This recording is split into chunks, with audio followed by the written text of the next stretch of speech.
Chapter 408. The spring wind did not care about the wind and moon, nor did the summer wind. It was just the damp, clear or stuffy air that carried on endlessly rubbing itself. However, the people in the air would give rise to appropriate emotions because of the rubbing of heaven and earth. So what if it's clear?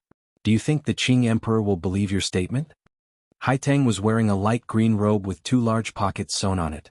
Her hands were in the pockets as usual. She looked at Fan Xian and spoke with a smile. Fan Xian tilted his head slightly. He knew what she meant. He wanted Eunuch Yao to send the scene in Jiangnan back to Jingdo and let everyone in court know that he had chosen the third prince. If it had been in the past, Fan Xian would certainly not have committed such a taboo by taking sides before the emperor made his choice. However, it was different now. The power in Fan Xian's hands was too great. He had to declare to the emperor that he had no interest in that chair. The problem was just as Haitang said. Why should the emperor believe him? Just based on the third prince? After the emperor passed away, if Fan Xian supported the third prince to take the throne, given the power in his hands and the background behind him, he could, at any time, make the third prince a mere figurehead, regent or something like that. The emperor is healthy and in the prime of his life. Fan Xian lowered his head and quietly said. The matters of the future are too far away. I can't always be a lonely official. Furthermore, he placed the third prince by my side, so I will follow his wishes. As for, what consequences will it cause? He narrowed his eyes and looked at the thin lake in front of him and the faint mist on the lake. In a quiet voice he said, I've been thinking about a problem for a long time. Haitang yawned and covered her mouth. What problem? I also stood out this time because I wanted to put some pressure on the 2 brothers in the capital, Fan Xian said with a smile. The 2 brothers he spoke of were the crown prince and the second prince. I really want to force them to do something desperate. Otherwise, if they keep dragging their feet, who knows how tall my mother-in-law is? Is she as tall as a building? He shook his head. I just don't want to wait anymore. Haitang's heart jumped slightly. She turned her face to look at him. You really plan on laying your cards on the table? Fan Xian smiled and said, I haven't finished speaking. I want to force the 2 brothers to do something desperate. But what about His Majesty? He had the third prince follow me to Jiangnan, so he must have thought that the situation would develop like this in the future. The third prince was also involved and his attitude was so ambiguous. How could the crown prince feel good? Now that the second prince can't go up or down, he can't just let it go like this. Could it be that our emperor also wants to force his own son to rebel?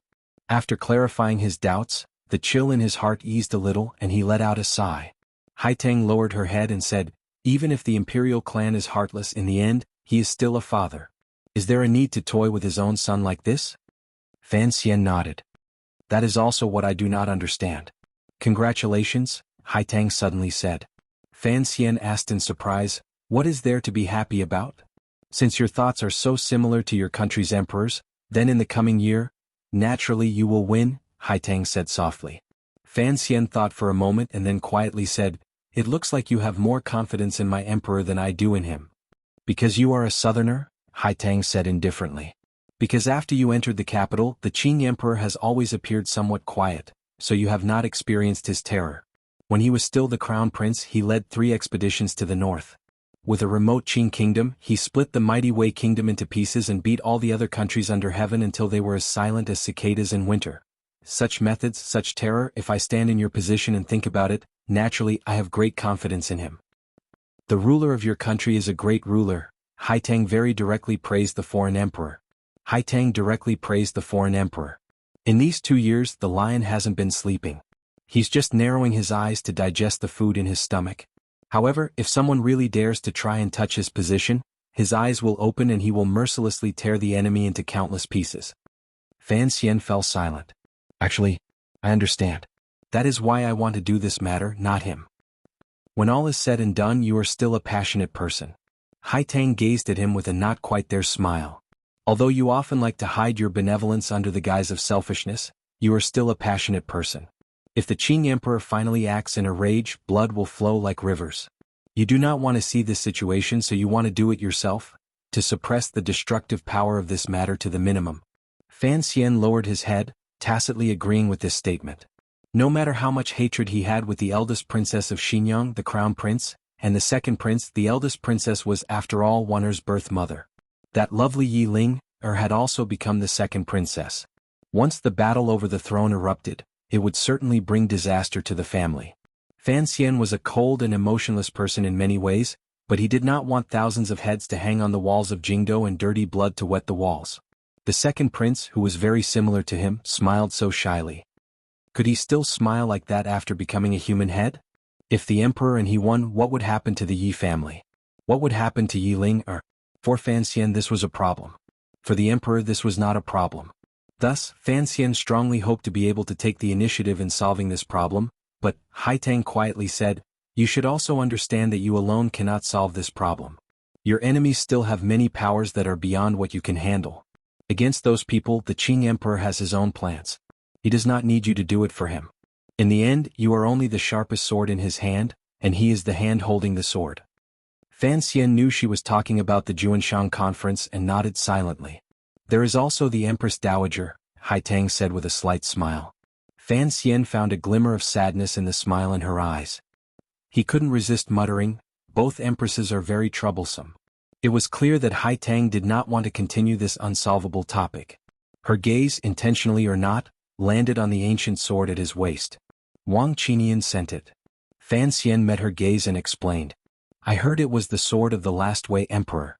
Haitang's expression did not change. It was as if she had long known the origins of this sword. In a clear and cold voice she said, "Be careful not to arouse too much discussion." Fan Xian smiled. "Thank you for the reminder. I had originally thought that not many people would recognize it." Haitang lowered her head. No one knew what she was thinking. A moment later she faintly said, "It has only been 30 years since the destruction of the Wei kingdom. Although Shao En and Zhuang Mohan, the last spiritual symbols of the Wei kingdom, have already passed away, it has not been that long. In this world there are many people who remember the events of that time." Fan Xian didn't know why the girl was acting so strangely. An absurd feeling welled up in his heart. Presently the world could be said to be peaceful, and everywhere could be said to be prosperous. Who would have thought that just 20 years ago the world was still a large battlefield? At that time there were endless battles. Countless people died. One large country was destroyed and two large countries were born. Blood flowed on the green hills and the yellow waves piled up corpses. Among the hundreds of thousands of white bones, the important figures who now led the way of the world were born. The two of them fell silent and stared at the show lake in front of them in a daze. This show lake was not the show lake of Baoyue Brothel in Jingdo. It was the lake behind Baoyue Brothel in Suzhou. Last month, Fan Xizha had sent a letter to the people in Jiangnan to start digging the lake. He had used a number of laborers and forcefully doubled the size of the show lake. Now, if one looked back from Baoyue Brothel, the scenery was even more beautiful than it was then. However, Baoyue Brothel had been cut in half by that strike. At this time they were still busy repairing it. Thus, Fan Xian and Haitang could only stand coldly by the lake and watch the mist on the surface of the lake gather and disperse and gather again. It was as impermanent as life in the world. "Your brothel is repairing very slowly." Haitang seemed to have inadvertently mentioned this. "I'm embarrassed to use your northern chi silver in front of you. It's too much." Fan Xian smiled and immediately explained, "There's no rush to repair the building. I've brought over some professionals from the capital to carefully examine the sword marks in the building." The so-called professionals were the people from the second and third bureaus. Presently, the broken Baoyue brothel was Yi Liuyun's first crime scene. Fan Xian hoped to be able to dig out some of the great grandmaster's true methods of attack from the sword marks and aura for future use. Haitang said, "I've gone to see." Fan Xian's eyes lit up. He knew that this girl's insight and knowledge of martial arts were much higher than his. He thought that she must have discovered something. The 8 pillars were cut down at the same time. Haitang recalled the fine marks in the building and couldn't resist sighing. The other cracks were only caused by sword intent. If you and I wanted to cut down the pillars we could barely do it, but that kind of control over power, who knows how many years and months it would take to reach that kind of realm. Fan Xian lowered his head and said, "In your opinion, for such a heaven-shaking strike, how many times can Yi Luyun strike out?" 3, Haitang said straightforwardly. "This is under normal circumstances. If that old man put his life on the line, no one knows what kind of miracle would happen." It was indeed a miracle. For a human to be able to demonstrate a method like the might of heaven and earth. "You're really not coming with me?" Fan Xian faced the surface of the lake and let out a deep breath. "There has to be someone left in Suzhou," Haitang said with a slight smile. "Besides, you shamelessly had the 8th Bureau publicize our private affairs. If we really went to Hangzhou, what would I do?" Even if you're a shameless person, you have to understand me a little. It was a straightforward hidden bitterness. Although she said it with a smile, it was impossible for Fan Xian to resist. He smiled slightly and said, "Then I'm leaving." Haiteng bowed slightly and said in a quiet voice, "I won't see you out." In the early morning in Suzhou, the wind and fog above the lake welcomed the sunlight and quickly dispersed. The young man and woman did not say another word. They naturally parted and walked along the lakeside in different directions. It did not take long to leave Suzhou. Fan Xian had originally prepared to live by West Lake in Hangzhou while he was in Jiangnan. However, because the Ming family matter was unexpectedly thorny and there were many more unexpected stories, he had stayed until now. Knowing that he was going to move to Hangzhou, his subordinates had long prepared everything. Even the girls in Hua Garden, under Cici's lead, had made preparations to move. Fan Xian did not return Hua Garden to the salt merchant. After all, Haiteng still had to stay in Suzhou and keep an eye on the large amounts of silver in the Palace Treasury Transport Company and Zhaoshang Money House. Thus he had to give the girl a place to live. He had also carefully left behind a few average-looking but efficient serving girls. Naturally, Yang Jimei would not feel heartache for this garden. On the contrary, she was extremely happy. At the farewell banquet, Yang Jimei eagerly sat at the lower end of the table. She didn't hear what the two high-ranking officials were saying. She only felt that her ancestors' graves were emitting green smoke. She was actually able to eat at the same table as the imperial envoy. The meal did not take long. The Jiangnan governor, Xue Qing, the rarely seen inspector, the Suzhou Zhizhou who was currently being investigated by the Overwatch Council, and these officials all came to see Fan Xian off.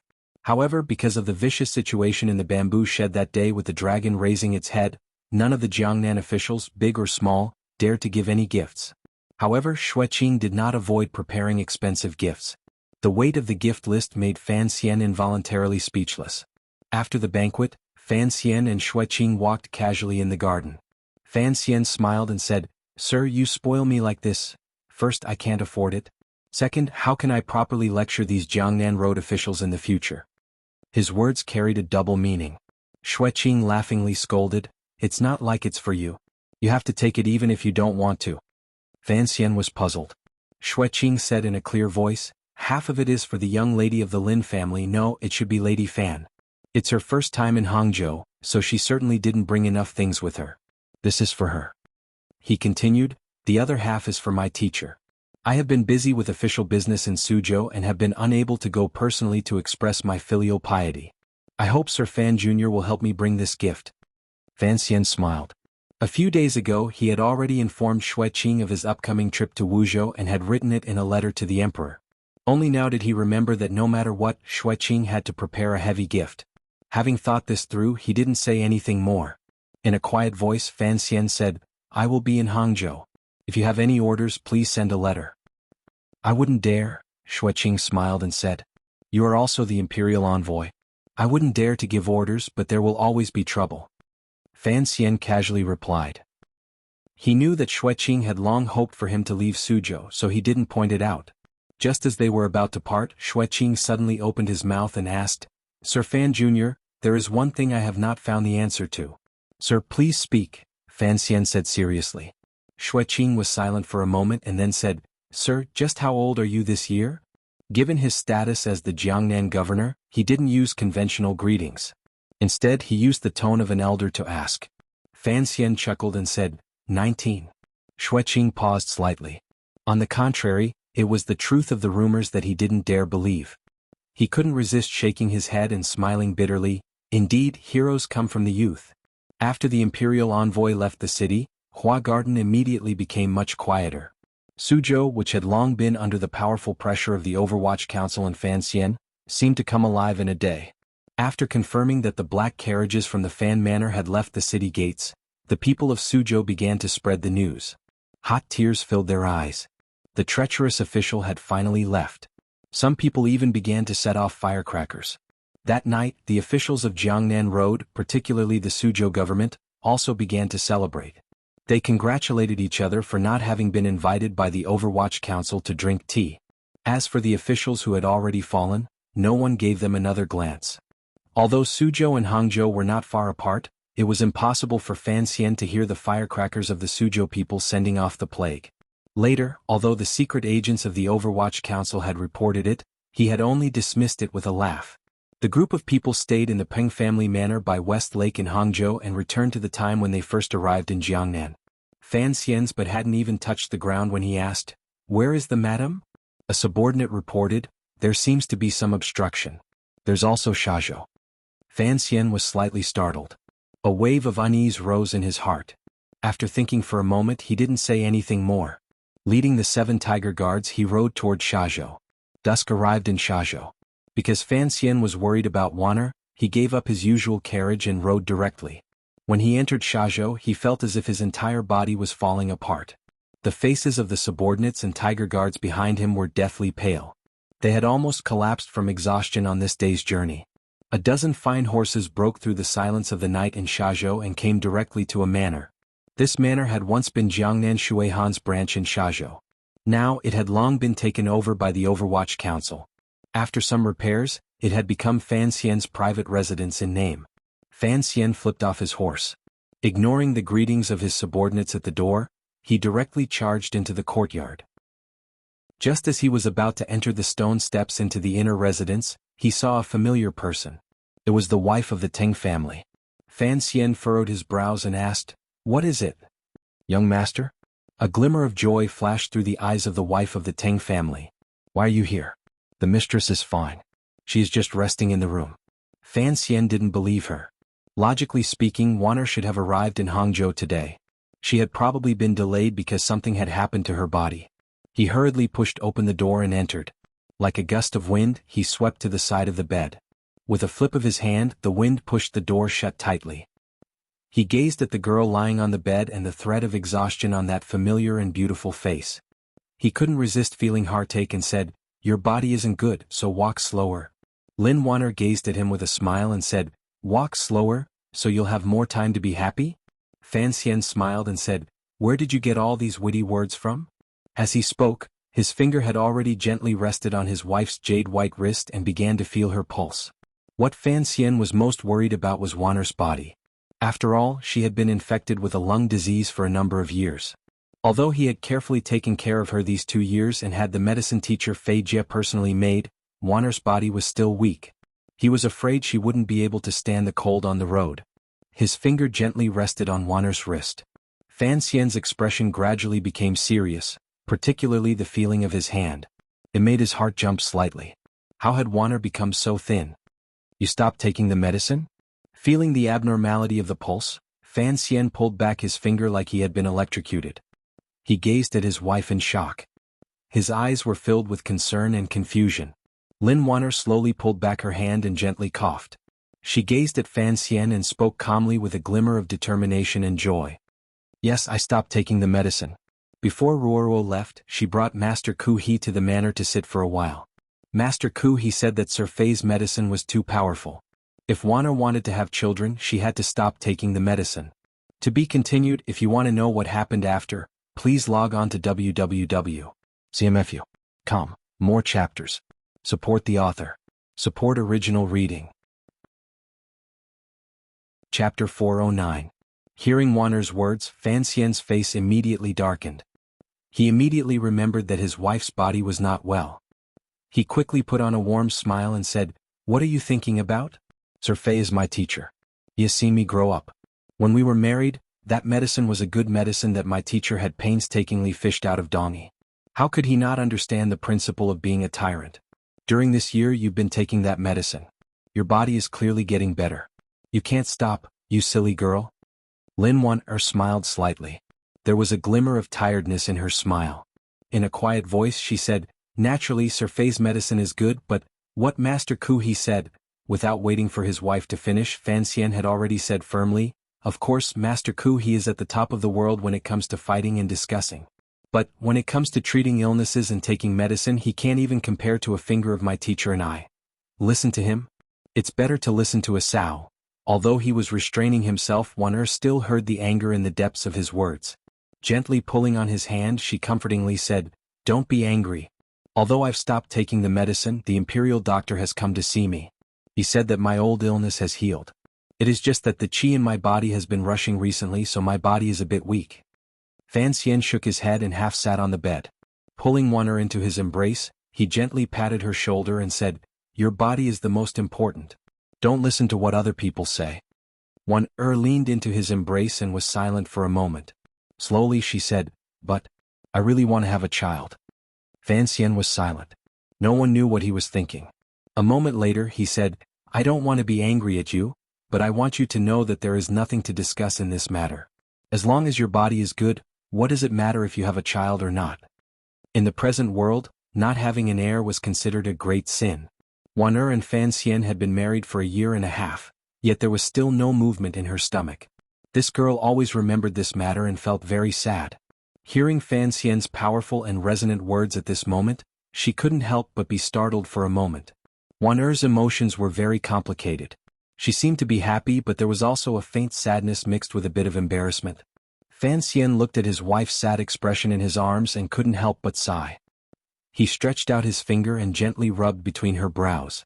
In a quiet voice he said, "In this world there are many idiots who think that not being able to have children is a woman's problem. Actually, let me tell you, whether or not you can have children is a matter between husband and wife. I think it is very likely that I have some kind of disease. What does that have to do with you?"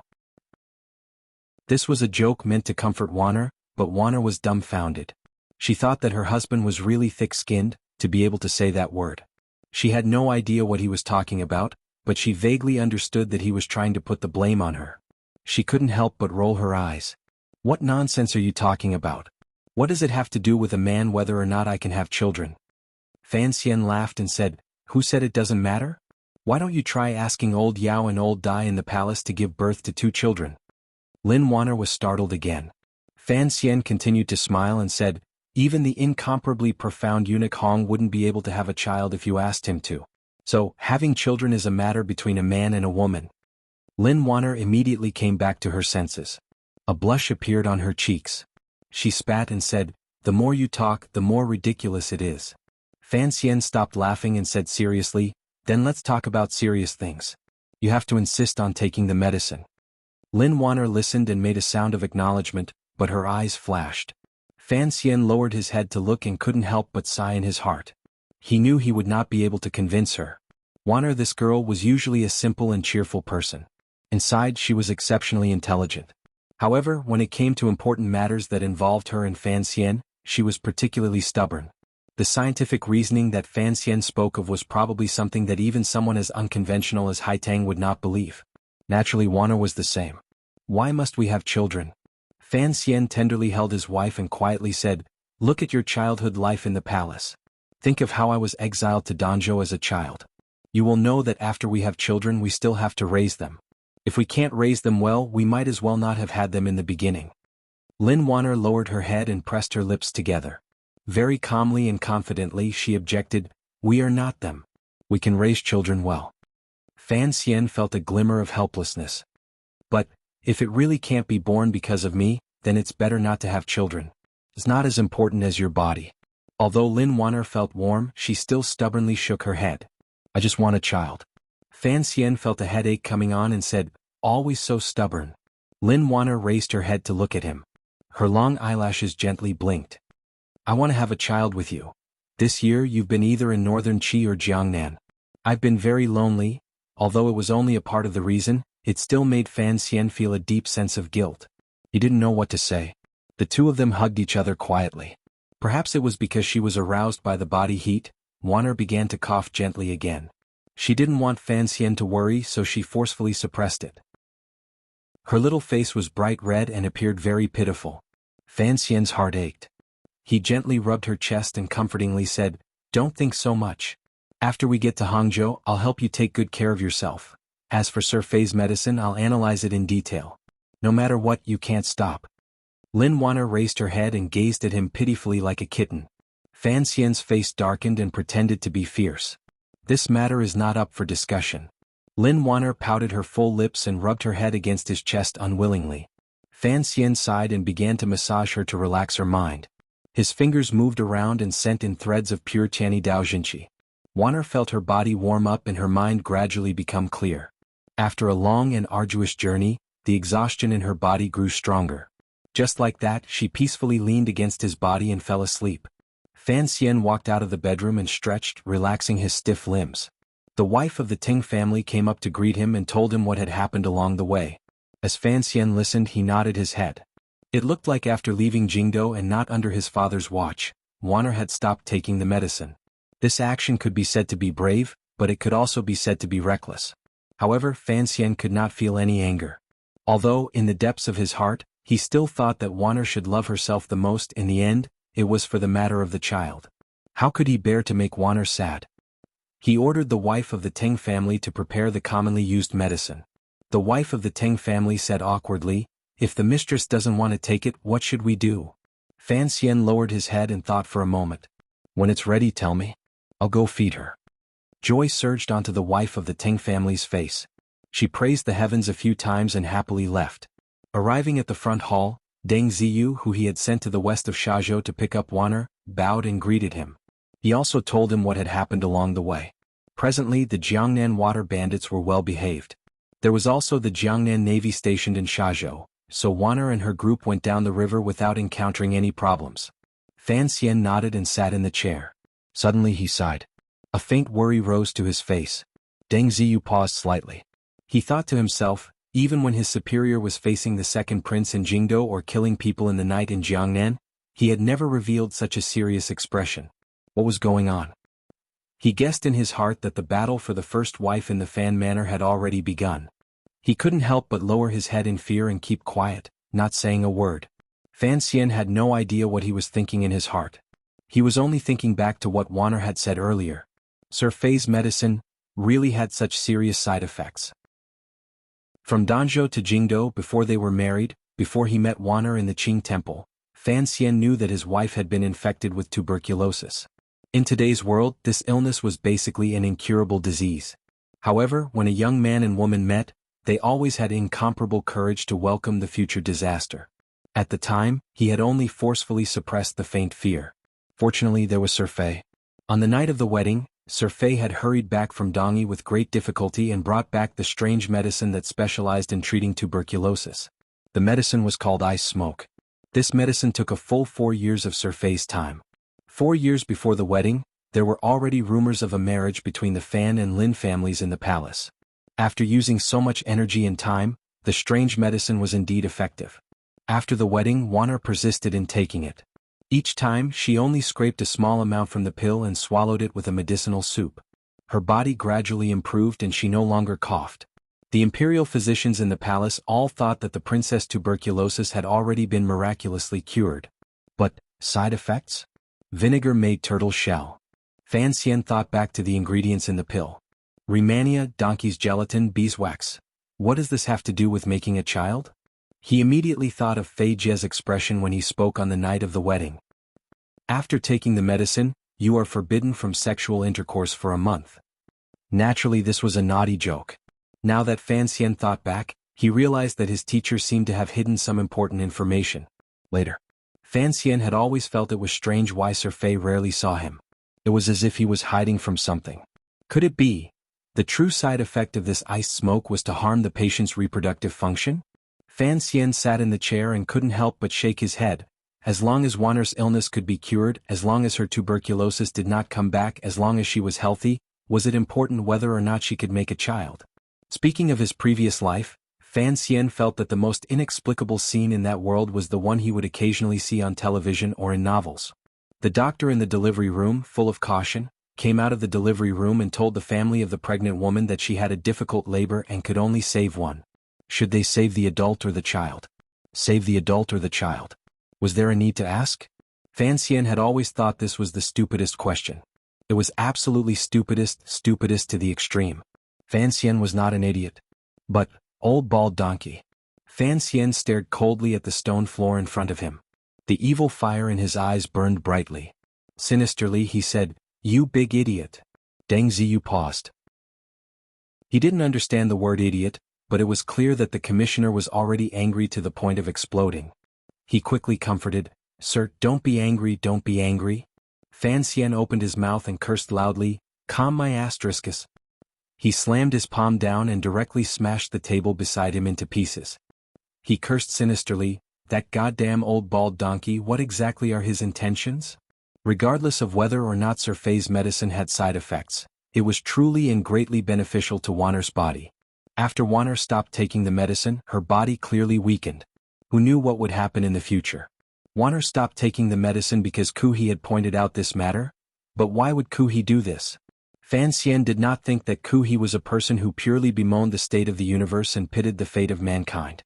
Whether or not his wife could have a child, he believed that he would not be so attentive. Thinking of how Wanner almost had a relapse of her old illness because of Kuhi's words, Fan Xian's fingers began to tremble. He became angry and found it difficult to suppress the urge to kill. He stood up. His eyes burned with a sinister fire. Staring at Deng Ziyu, he said, "Send an order to Su Wenmao and Xia Qifei. This year, all goods going north lower their grade by 1. Deng Ziyu made a sound, thinking what exactly had happened. Both sides of the trade with Northern Qi had been very happy. Suddenly making a scene like this seemed to hurt the overall situation. He couldn't resist trying to persuade, "Sir, although I don't know what happened, lowering a grade is the same as Northern Qi losing hundreds of thousands of liang of silver. This is too big of a matter." Fan Xian knew that Deng Ziyu was urging him not to harm the public discussion because of a personal grudge. He smiled coldly and said, "I am a person who returns grievances with grievances. Others want to make my family unhappy, so I will make their country unhappy. Hundreds of thousands of liang of silver in exchange for my wife's coughing for a dozen days is already letting them off easy." Deng Ziyu heard the coldness in Fan Xian's tone and didn't dare to say anything more. Carefully he asked, "What exactly happened?" Fan Xian did not reply. "Sir, the bald donkey you speak of, what donkey is it?" Fan Xian smiled coldly and said, "It's Northern Qi's Kuhi, that hairless donkey." Deng Ziyu was silent. He was shocked but didn't dare say anything. He thought to himself that the commissioner dared to curse Sigu Jian out in the street. Perhaps it wasn't Sigu Jian? At this time, calling Kuhi an old donkey in his own home didn't seem to be a big deal. Fan Xian continued coldly and said, "Send a letter to Wang Qinian. Tell him to prepare to release the news." "Yes." Deng Ziyu accepted the order and asked, "What specifications?" "What specifications?" Fan Xian narrowed his eyes. "Within 3 days, let everyone in Northern Qi know a story. Also, let them believe this story. As for when, listen to my instructions." "Yes." If it wasn't for the fact that Ruorwo was currently studying under Kuhi, Fan Xian wished he could spread the news of Kuhi eating human flesh today. Although he knew that this kind of rumor would not harm Kuhi's majestic reputation and would not bring him any real benefits. In other words, now was not the best time to spread the news. However, Fan Xian couldn't help it. Now that he couldn't kill Kuhi, he had to do something to get revenge. Many times, Fan Xian appeared to be a calm and sinister person, but when it came to the people he cared about the most, he would become angry like a lion. Even though he knew he wouldn't get much and would suffer a loss, he still had to roar and protect his territory. Regardless of what Kuhi thought, Wanner had indeed stopped taking medicine because of his words, so Fan Xian had to make Northern Qi and Kuhi suffer a loss. Perhaps it was a bit childish. But Fan Xian could still be called a person, probably because of this childishness. "Tomorrow morning I'll take a boat back to my hometown. I'm officially taking a leave of 10 days. I'll be back around the 9th day of the Lunar New Year. If I can write in my hometown, I'll write some. If I can't, I'll seriously entertain myself and celebrate the new year. Here I wish my dear brothers and sisters a happy new year. I have to go and pack my luggage now." Well, there's still one more chapter left in the 5th volume. After I finish the next chapter, I'll write a summary at the end of the volume. I'll also write a summary of 2007. I'll recall my life last year and the days I read and wrote with everyone. I'll also wish everyone a happy new year, good health, and a happy family. Oh, right, if everyone is afraid of not having a book to read, I'll introduce everyone to Jingguan's new book, Unparalleled Food and Lust. This is something I really like. Of course, Jingguan's book doesn't need me to advertise it, but I know some friends might have been scared away by the first 3 chapters and the introduction. This book is written very comfortably.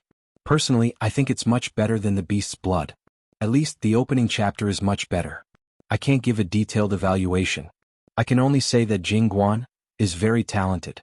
Of course, I don't know him, so this is not an advertisement. I just want to share something good with everyone. To be continued. If you want to know what happens next, please log on to www.cmfu.com. There are more chapters. Support the author. Support the original reading. Chapter 410. It was a very fulfilling and tiring New Year's Day. I'm going to catch up on my sleep later. I'll start work tomorrow. I'll report the details of the sublimation to everyone the next day. To be continued. If you want to know what happens next, please log on to www.cmfu.com. There are more chapters. Support the author and support the original reading. Chapter 411. The big tree in the Shazhou side manor was unlucky. Fan Xian had used the emperor's sword to unleash his kingly aura and shaved off countless tree bark. The reason for this was all because the young imperial envoy's anger was not shallow. He could not put on a sour face in front of his wife, nor could he immediately rush to Shangjing in northern Qi to scold his own sister's teacher. Thus he had to find a way to vent his anger. Fan Xian was not a boring boss who liked to beat and scold his subordinates to relieve stress. It just so happened that in his previous life he had been lying in bed reading a book. He had once read a sour story that made him cry. Thus, in this life he learned from the male lead of that story. The male lead, who liked to pour water that he washed his feet, had been bullied by his wife and endured it for many years. He would always sneak out in the middle of the night and smash trees by the river to find a pitiful psychological balance. Fan Xian didn't smash trees. He used the Grand Sigu sword to slice at trees. As he sliced, he gritted his teeth hatefully. When the trees in the courtyard had their hair all white overnight and their clothes torn to shreds, revealing their lowly and naked bodies, Fan Xian and his group left in the carriage and returned to the Ping Manor by West Lake. There were many people waiting for the imperial envoy and the princess by West Lake. It was not convenient for the two governors and Suzhou to come personally, but the Hangzhou Zhizhou that Fan Xian secretly admired would not be polite. He sealed off a third of the long embankment by West Lake to make it easier for the Fan Manor's carriages to enter. He also led a group of subordinates to wait around, afraid that these two important figures would be dissatisfied. As for this flattery, Fan Xian comfortably accepted it. After all, Wanner's health was not good and she did need peace and quiet. After everyone met up in the manor, Cece and the wives of the Ting family served Wanner to rest. Fan Xian found some time to see the Hangzhou Zhizhou and said a few warm words of encouragement. The next day he had Tiger Guard Gao to block all of the wives of these officials outside the back garden. The mistress of the Fan family did not see guests. Wanner gazed at Fan Xian pitifully. Her brows had long furrowed into a weak willow leaf in the wind. Her eyes were crying and complaining. "Good husband, just spare me." Fan Xian smiled and said, "Be good, just drink the medicine. Otherwise I'll spank you." Wanner had no choice but to drink the medicine bitterly. She couldn't help but sigh deep in her heart. She wondered why she was so stupid. She told Fan Xian the reason. Given his personality, he would not allow her to do this. If she had known earlier, she would not have come to Jiangnan. She would have just secretly stopped the medicine in Jingdou. Suddenly, she shyly thought that if she didn't go to Jiangnan, even if she stopped taking the medicine and got rid of the foreign element in her body, but, without him, how could she have a child? Fan Xian was wiping away the medicine at the corner of her mouth with a handkerchief when he suddenly saw his wife's blushing face. He was startled, not knowing what she was thinking. "Wife," he teased, "why are you so shy?" Wanner rolled her eyes at him and said, "I'm not telling you." She quickly changed the topic. Coming to Jiangnan this time, for one, was a matter that had been decided before the new year. Another was an important matter that needed to be discussed with Fan Xian. For these matters, she could not trust the servants to pass on the message. Fan Xian saw that she was serious and furrowed his brows slightly. Putting his ear close, he listened to his wife speak quietly by his ear. His mood grew heavier and heavier, but his face did not change. It remained calm. He comforted and said, "I thought it was something big for you to come down to Jiangnan in such a hurry. The elders in the palace are used to gossiping about people and don't care too much." During their days in Jingdou, this young couple had a good understanding. Furthermore, they had once made it clear that Wanner was now someone's wife and daughter. In such a complicated relationship, Fan Xian pitied her and did not want her to be too involved in these dark matters, even if Wanner could actually help him a lot. For example, on the day the great prince visited Fan Manor, the two of them spoke in the middle of the night. Although she said this, Wanner could not pretend that nothing had happened around her. Furthermore, she could not blindfold her eyes and pretend that she did not see her husband and her mother, who she was not very close to, at daggers drawn. A girl's thoughts were difficult to guess. In this matter, she always wanted to find a way to protect Fan Xian and not let both sides sink into an irreparable situation. However, it was very difficult. It was difficult for Fan Xian to understand, and it was the same for Wanner. Thus, she could only stay in Jingdou and carefully ask around for news from the Fourth Bureau. She helped Fan Xian analyze the mysteries of those women's politics. Using her aloof status and the privilege of entering and leaving the palace as she pleased, she helped Fan Xian, who was far away in Jiangnan, contact the people in the palace and eliminate any resistance that could be eliminated. Fan Xian knew about these things and knew that he could not stop her, so he could only let her be. Furthermore, there were times when he needed Wanner to act as a lubricant in the middle, just like the trip to the palace after the spring examination. Because of Fan Xian's opposition, Wanner's abilities were not fully displayed. Her natural sense of politics and palace matters was suppressed. However, this did not mean that she did not understand these things. Thus, after she learned of the story in the palace, she resolutely came to Jiangnan. Different from what everyone thought, the young mistress of the Fan Manor did not come to Jiangnan to see the northern Qi Saint girl called Duo Duo. She just wanted to remind Fan Xian of certain things in person. The elders in the palace can influence a lot. Wanner looked at Fan Xian worriedly and said in a quiet voice, "The Empress Dowager is the Empress Aunt. The relationship between these two cannot be separated. The Empress has arranged for someone to enter the palace to tell the Empress Dowager the story of the stone. There are dangers hidden within. You cannot be too careless." Fan Xian fell silent. A glimmer of anger welled up in his heart. When he was copying Story of the Stone in Danzhou, it was only to find some games for himself and Cici and for Ruoro to entertain. At the same time, it was to satisfy his literary thoughts. He did not think too much of it. Although he knew that Old Chao's writings at the time were somewhat taboo, he thought that this was a completely different country in two different worlds. How could it be taboo? So he had been careless. No one had thought that their life and their encounters would later change so much. Every word and sentence in Dream of the Red Chamber seemed to express their dissatisfaction and hidden bitterness. Particularly that poem about Sister Qiao. Anyone could write this book, but it could not be him. Yet, in the present world, everyone believed that he had written this book. The resentment in the book seemed to be narrating his dissatisfaction with the matter of the old Yi family. The Empress had arranged for someone to enter the palace to tell the old Empress Dowager the story. Given the Empress Dowager's sensitive and suspicious mind, would she not think that he had ulterior motives? The matters of the royal family were all about the heart. If the heart was suspicious, then the person was suspicious. If the heart could be punished, then the person could be punished.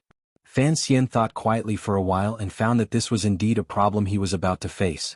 If the Empress Dowager truly thought that he had dissatisfaction in his heart and wanted to redress the matter of the past, then perhaps the old woman's temporary silence would no longer exist.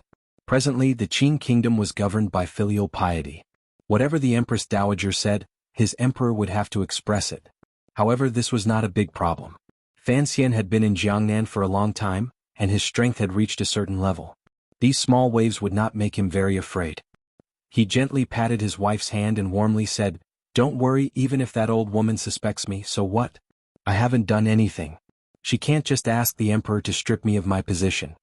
Wanner laughed bitterly and couldn't resist shaking her head. Using her finger, she gently poked at the spot between his brows and said, "That is my grandmother and also your grandmother. Why are you calling her old woman?"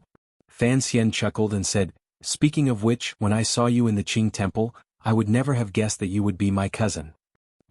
"I don't know who hid it from me for so long," Lin Wanner muttered with a pout. Without waiting for Fan Xian to comfort her, Wanner continued with a serious expression. "Even if there is no harm in this matter for now, what about the matter of the Ming family? The storm of your lawsuit in Jiangnan has long spread into Jingdou. Presently, Song Shuren can be considered to have truly made a name for himself. To say that the eldest legitimate son does not have a natural right to inheritance. This touches the bottom line of many people. Although Song Shuren is helping Xia Qifei fight the lawsuit, everyone in Jingdou knows that you are their true backer. They can't help but ask in their hearts, just what is our Sir Fan Jr. thinking?" Fan Xian raised his eyebrows and said, "What can I think?" Lin Wanner gazed at him and said, "As for looking at it on the surface, you want to help Xia Qifei take back the Ming family property? Would the Empress Dowager not suspect you? Furthermore, there is also the disadvantage of the story of the stone earlier. Combining the two, everyone will think that you want to take back the palace treasury." "But who does the palace treasury belong to? Who is the eldest legitimate son in the palace?" Lin Wanner sighed. "The things you did in Jiangnan, you truly placed yourself on the opposite side of the crown prince and even the Empress Dowager." Fan Xian was silent for a moment and then decided to speak his true thoughts. "Correct. But in reality, I purposely created this kind of atmosphere to make the people in the palace feel that I have ulterior motives." Lin Wanner opened her mouth slightly in surprise. She felt that such a rash advance did not seem to be in his character. You came a few days late, so you don't know that the emperor has sent a eunuch to announce the edict. Fan Xian smiled slightly. In a few days the capital will know my attitude. I am standing on the third prince's side. Lin Wanner was confused and nervous. In a quiet voice she said, "You are prepared to let the third prince fight in the arena, but he is still a child. This child is not simple." Fan Xian lowered his head slightly and smiled gently. His ability is not bad. Furthermore, I have great confidence in my ability to read people. I also have confidence in my ability as a teacher. The person I teach will not be too bad. But, you still haven't explained why you created this kind of atmosphere today. Lin Wanner furrowed her brows. If she allowed this situation to continue, the two sides would gradually lose any chance of reconciliation. It would also force. She abruptly raised her head and looked at Fan Xian in shock. Slightly startled, she said, "You are prepared to force them to act?" The bedroom was silent for a long time. Fan Xian slowly nodded his head. In a quiet voice he said, "Many people have overlooked the Empress and the Crown Prince. However, they and I both know that only one side can survive between us. Taking advantage of the fact that the Emperor still cares about me, I am going to force the hidden disaster to erupt earlier." Lin Wanner's expression gradually became one of helplessness. Her face darkened. Although she knew that the Son of Heaven's battle did not leave the slightest bit of affection, when she thought of her dearest husband or her brother, the Crown Prince, one of them had to die, she couldn't help but feel a trace of cold. Fan Xian's eyes were even colder than his wife's heart. Slowly and indifferently he said, "I don't want to kill people. However, they have already killed people decades ago. Now they will not let me go. Since it is so, I will finish this matter." Lin Wanner was silent for a long time. She then opened her mouth and said, "Then, what about her?" The her, in these words, was the biggest problem between Fan Xian and his wife, the eldest princess who had never been willing to settle down. Fan Xian's eyelids drooped slightly. Gently he pulled Wanner into his arms. Gently he said, "The Emperor's thoughts run too deep. I won't pay attention to them. Your mother's thoughts are also too big. It is not my place to pay attention to them. This is a battle between her and the Emperor. I only need to be on the side. I can't promise anything else, but I can promise you that I will not personally do anything to her." Was this promise trustworthy? Uncle Emperor has always doted on me. Lin Wanner was like a wounded kitten in Fan Xian's arms. She spoke weakly, but her eyes gradually became misty. If the eldest princess truly had the courage to do such a thing, then even if, with Fan Xian's power and identity, Lin Wanner would not be implicated in any way, her identity in the royal family would become awkward and dangerous. Fan Xian was silent. He knew that Wanner's sigh was true. After they were married and walking in the palace, only then did he clearly feel that his emperor truly doted on Wanner. Wanner's status in the palace was indeed much higher than that of a normal princess. Thinking of this, he couldn't help but sigh. The emperor marrying his favorite niece to his illegitimate son could be considered compensation to him? "It's fine. It's all the elders' business," he said with a slight smile. "Let them make a ruckus." Although his words were light, the content was not. In the next year, if the Qing court did not change masters, there would be a bloodbath in the royal family. What would happen to Fan Xian and Wanner, the young man and woman? If it was the former, Fan Xian believed that his entire family would be buried with the emperor. If it was the latter, how would Wanner face it? In this instant, Fan Xian suddenly felt that forcing the other party to act ahead of time seemed to be a very boring thing. However, in order to protect himself and the people around him, he had to do this. The old cripple should also be thinking this way, right? I hope he has some good ideas. Fan Xian gently patted Wanner's back and looked at the calm lake outside the window, the green mountain, the fishing boat, and the willow branch. His thoughts floated to the distant Jingdo. In the chilly royal palace in Jingdo, the serving girls and eunuchs walked quietly.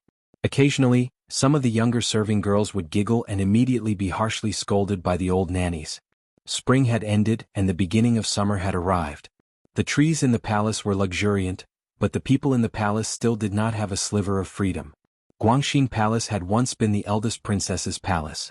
After the matter of the eldest princess secretly communicating with Northern Qi and betraying a high-ranking Overwatch Council official had been exposed by Uncle Wu Zhu through the city, the most beautiful woman in Qing Kingdom had sadly withdrawn from the political scene in Jingdo and gone to the cold and cheerless Li Palace. Although she could faintly influence the situation in the palace from Xinyang Li Palace, it was not as convenient as being inside Jingdo. Thus, in the 6th year of the Qing calendar, she finally convinced the Empress Dowager to move back to Jingdo. At this time, the sensational incident of the Juanshan Conference had long disappeared from people's memories. However, not long after returning to Jingdo, the power of the Juanshan Conference in Jiangnan was revealed angrily in front of her brother the emperor. Thus, the emperor ordered her to once again move into the royal palace. It was called a reunion, but in reality, it was to keep a close watch. However, the eldest princess had, after all, operated in the palace for a long time. She was also the Empress Dowager's favorite girl, and her relationship with the empress had always been close. Thus, no one could stop her from entering and leaving the royal palace. The tricks she had done in secret had also successfully fooled many people. Of course, in order to reassure her brother, it was not convenient for her to leave the palace too often. She had been in close contact with her subordinates, so her most frequent activity was to chat with the Empress Dowager in the palace and study some flowers, birds, insects, and water with the empress. What she embroidered was probably not cloth. The situation in Jiangnan had already been settled. Regardless of whether or not eldest Princess Li Yunrui accepted it, whether or not she admitted it, whether or not she was sad, the Jiangnan she had managed for over a decade had already been completely taken over by her successful son-in-law. The old Ming matriarch had died. Great Master Sanshi had died. The Ming family was as silent as a cicada in winter. Under the combined suppression of Fan Xian and Xue Qing, the Jiangnan officialdom did not have much of a backlash. The trusted aides she had placed in the 3 large workshops of the Palace Treasury Transport Company had all been pulled out by Fan Xian. Although those officials were still respectful in their letters, under Fan Xian's tyrannical power, they could not move. The anger of the people, which had been created with great difficulty, had, for some reason, quietly dissipated. Thus, the letters of blood from tens of thousands of people that had been sent to Jingdo from thousands of li away and the old scholar who had brought the case before the emperor had become rootless trees. They were not a threat to the court at all. Forfeit salary? The eldest Princess Li Yunrui narrowed her eyes. A trace of ridicule flashed through her beautiful phoenix eyes. Tell me, do you think the Fan family lacks this little bit of silver? Sitting beside her was the dignified and luxurious-looking empress. The empress smiled slightly and said, "The emperor dotes on the Fan family." A few days ago, the investigation of the Ministry of Revenue was also hastily concluded. The eldest princess smiled slightly. Her long eyelashes fluttered with a tenderness that did not match her age. She smiled lightly and said, "Minister Fan has done a great service to the country. How can we women compare?" She sighed and said, "When all is said and done, I don't actually have a child. Having a daughter is not that close, so why should I care about these things? I think that when autumn comes I should ask my mother to go back to Xinjiang to live." The empress's heart thumped. She silently cursed this foxy woman for pretending to be young. She could also hear that the other party was retreating in order to advance. However, in the present situation, if Li Yunrui really did not do it, then she and the crown prince would not be able to stop Fan Xian and the third prince's momentum. Of course, the empress was not an idiot. She knew that the eldest princess would not give up the power in her hands and leave. The other party had said these words to gain the upper hand in the situation. There was even a glimmer of caution in the empress's smile that should not have been there. "What are you saying, sister? Although I am a stupid woman who does not know the affairs of the country, I know that you are a pillar of the country and have obtained countless benefits for the Qing court. If you truly go to Xinjiang, the emperor will be the first to not agree." The conversation between these two women still could not leave that chair. However, no one dared to speak too bluntly of such a matter before it started. The eldest princess was silent for a moment and slowly opened her mouth to say, "Mother is old and is always easily deceived by others." The empress nodded and smiled slightly. "Let's take it slowly." The two of them were silent and raised their teacups to sip. The empress suddenly asked probingly, "I heard Fan Xian is doing well in Jiangnan. Is it that an ace suddenly came and cut down half a building in Suzhou?" The matter of cutting down half a building with one strike could not be hidden for long. It still traveled back to Jingdo and into the palace. The eldest princess knew what the empress wanted to ask, but she purposely did not give her the truth. With a trace of pride, she smiled and said, "I do not know much about the matters of the Jianghu." If a great grandmaster stood behind the eldest princess, then the empress would have a clearer understanding of where she should stand in their cooperation. Of course, this would also greatly strengthen the empress and the crown prince's resolve. Seeing that the eldest princess was not willing to speak clearly, the empress cursed in her heart and took her leave. Looking at the mother of the country's slightly lonely figure, a glimmer of pity and disdain flashed through the eldest princess's eyes. She wondered where this kind of character got her confidence from to want a piece of the pie. The chief strategist of Xinyang, Huang Yi, and Yuan Hongdao could not enter the palace, so the trusted aide at the eldest princess's side was a eunuch. The eunuch stood to the side and quietly said the question in the eldest princess's heart, "Does the empress not know this is asking a tiger for its skin?" The eldest princess said the words that it was inconvenient for a trusted aide to say. She smiled coldly and said, "Even if I am a tiger, she can only stand on my side. Otherwise, if the third prince truly ascends and Fan Xian wants to avenge Yi Qingmei, who will help her block it?" She slowly closed her eyes and said, "She and I have temporarily put aside the question of whether it is Qingqian or the second prince, because she knows that if the matter succeeds, she will not be able to win against me. She only wants a way out." The Jiangnan side? "Don't worry about it anymore." The eldest princess sighed. That son-in-law of mine had already made preparations before he went to Jiangnan. How could those natives in Jiangnan be a match for him? She shook her head and faintly said after a moment of silence, "Now that I think about it, I really did make a big mistake back then.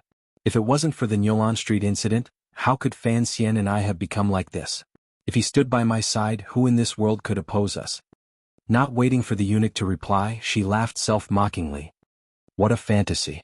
If Fan Xian and I did not have such an unsolvable hatred, how could my emperor brother dare to put him in such an important position? The eunuch listened to the side and didn't even dare to breathe loudly. From the beginning I was wrong.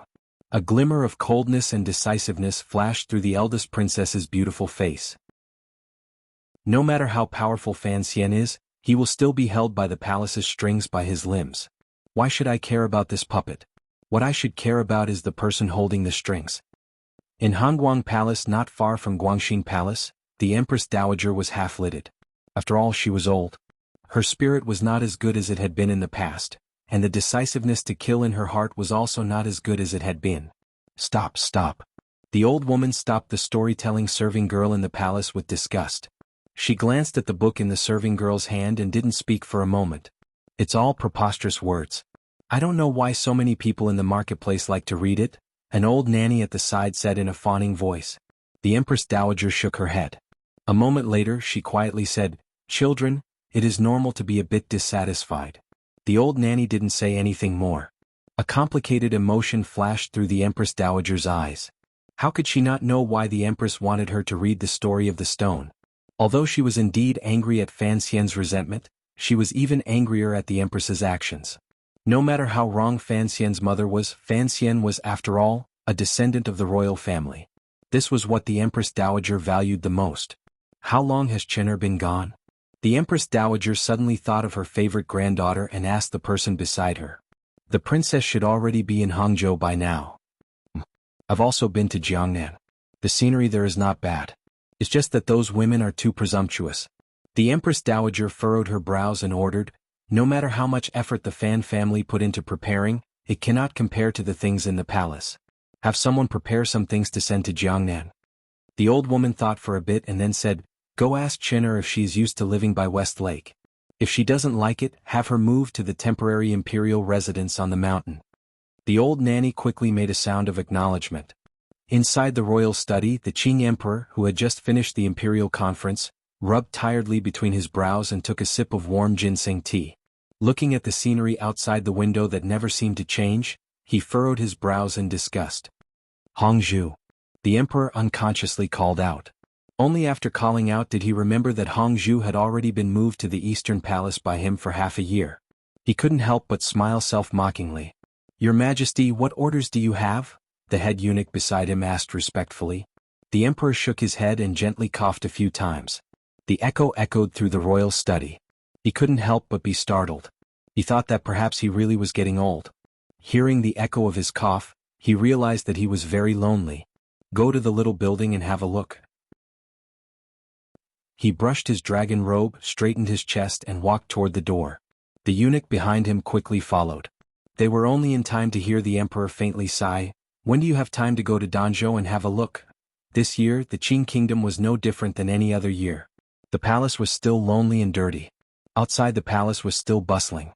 The court was still arguing. The 6 ministries were still fighting. The Overwatch Council was still silent and ferocious. Old Director Chen was still enjoying the singing and dancing in Qin Garden. Minister Fan was still busy in the Ministry of Revenue. The common people were struggling to survive. Apart from surviving, they found some happy things to comfort their almost numb hearts. For example, the East family had married a girl, the West family had lost an old man, the South had not had a flood this year, and there seemed to be a war in the West. Sir Fan Jr. had not written poems. Had the Northern Chi Saint girl and the young mistress of the Fan family met? All the way down from Jingdo to Jizhou, where it was about to merge into the Great River, there was a bustling scene on both sides of the river banks. The people repairing the river banks laboriously moved sand and stone like ants. This year the Qin kingdom had been lucky. The spring floods were much smaller than expected. The abundance of the national treasury also gave the river transport governor's yamen a lot of confidence. Although it was heavily deducted, in the end they still gave out a lot of wages. Thus, the motivation of the people to work was much stronger. Yang Wanli's face was dark. He wore coarse clothing and stood with his brows tightly furrowed in the bamboo shed. Although the present situation was good, the autumn floods were the most terrifying thing. Furthermore, he had the heavy responsibility of supervising the movement of the silver that was secretly shipped over. Thus, the mental pressure was incomparably great. As for repairing the dikes and dividing the water, although he did not understand these things, he still put down his pride and personally carried them out. The continuous exposure to the sun finally washed away the last trace of scholarly aura from this Fan family student, turning him into a true official. On the river banks, a number of people came from afar. It looked like they were officials heading to a foreign place. From a distance, the group of people began to call toward the inside of the bamboo shed. Yang Wanli pulled up his lapel and wiped the sweat from his face. He gazed in that direction with confusion. Finally, he saw clearly who the people were and couldn't help but walk out of the shed with joy. Brother Jichang? Brother Jialin? Why are you here? Yang Wanli went forward emotionally and grasped the people's hands. The people who had come were Ho Jichang and Qing Jialin of Fan Xian's 4 disciples. After the spring examinations, these two had been sent out to work in other counties. Because of Fan Xian's care and their own hard work, they had advanced quickly. In just over a year they had completed a few jumps and crossed the first big hurdle of the 7th level. However, the places where these two people were officials were far from Jizhou. So, while Yang Wanli was pleasantly surprised, he also couldn't help feeling a bit surprised. Ho Jichang did not have time to reply to his words. He only held those calloused hands and gazed at Yang Wanli's dark face. Moved, he said, "Sir's letter only said that you had arrived at the river transport governor's yamen. I didn't think it would be so difficult." To the side, Qing Jialin had already begun to sigh. Yang Wanli chuckled and thought of something. With a serious expression he said, "Usually Wanli only talks about political matters. It was not until I came into contact with the matters of the people's lives that I realized how difficult it is for the people of the Qin kingdom." Teacher had Wanli come to repair the river because of his trust and cultivation. Only after experiencing this personally do I know that under teacher's seemingly unconcerned appearance, there is a heart that worries for the country and the people. The three of them fell silent. It was Ho Jichang who broke the silence and slowly said, "According to rumors, the reason you were able to subdue that Northern Qi Saint girl was all because of the words you said in the Northern Qi Royal Palace." Speaking of Northern Qi Saint girl Haitang, even though these three were all Fan Xian students, they still couldn't help but laugh up their sleeves. Yang Wanli suppressed a smile and asked, "What words?" Ho Jichang turned around and looked at the laborers on the embankment at his feet and the roaring river not far away. With a sigh he said, "First worry about the worries of the world, then delight in the joys of the world. I was thinking back then we seem to have underestimated, sir. First worry about the worries of the world, then delight in the joys of the world." The three of them chewed on these words in their hearts. A sense of respect rose involuntarily. Teacher. Although he looks tired, he actually has a pure heart. Yang Wanli thought of everything he had seen and heard these few months, the importance Fan Xian placed on the river transport, and the changes that had happened to Jiangnan because of Fan Xian's arrival. He couldn't help but sigh in admiration. Beside the bamboo shed on the embankment were other officials of the river transport yamen. Ho Jichang noticed that Yang Wanli kept using the word teacher, and couldn't resist coughing a few times in a low voice to remind him, in front of outsiders, it's best to call him sir, otherwise the court will say we have formed a clique. A gentleman has friends but not cliques. If we really want to form a clique, I am willing to be teacher's lackey. Yang Wanli smiled slightly and said with a calmness that was different from his in the past, "Everyone under heaven knows that we are the 4 disciples of Fan Xian. As long as we are working for the benefit of the people under heaven, why should we care about other people's words? Ho Ji-chang was slightly startled, then he laughed loudly and said, "That's true. I'm still a bit intentional. It looks like Wanli has indeed improved a lot in this half year. Following a teacher's side is indeed beneficial for cultivating one's character." Qing Jialin also said enviously, "We are officials outside while you are in Jiangnan. Who knew that teacher would go to Jiangnan?" Yang Wanli smiled and said, "I haven't been with teacher for many days, but that kid sure Chanli. If you go to Suzhou to see, you will know how much teacher has changed him." Speaking of this, only now did Yang Wanli remember to ask, "Where are you going?" Qing Jialin smiled slightly and replied, "During this half year, teacher has been reorganizing the government in Jiangnan and there have been a number of vacancies, so the Ministry of Appointments is transferring me to Suzhou." Yang Wanli nodded happily.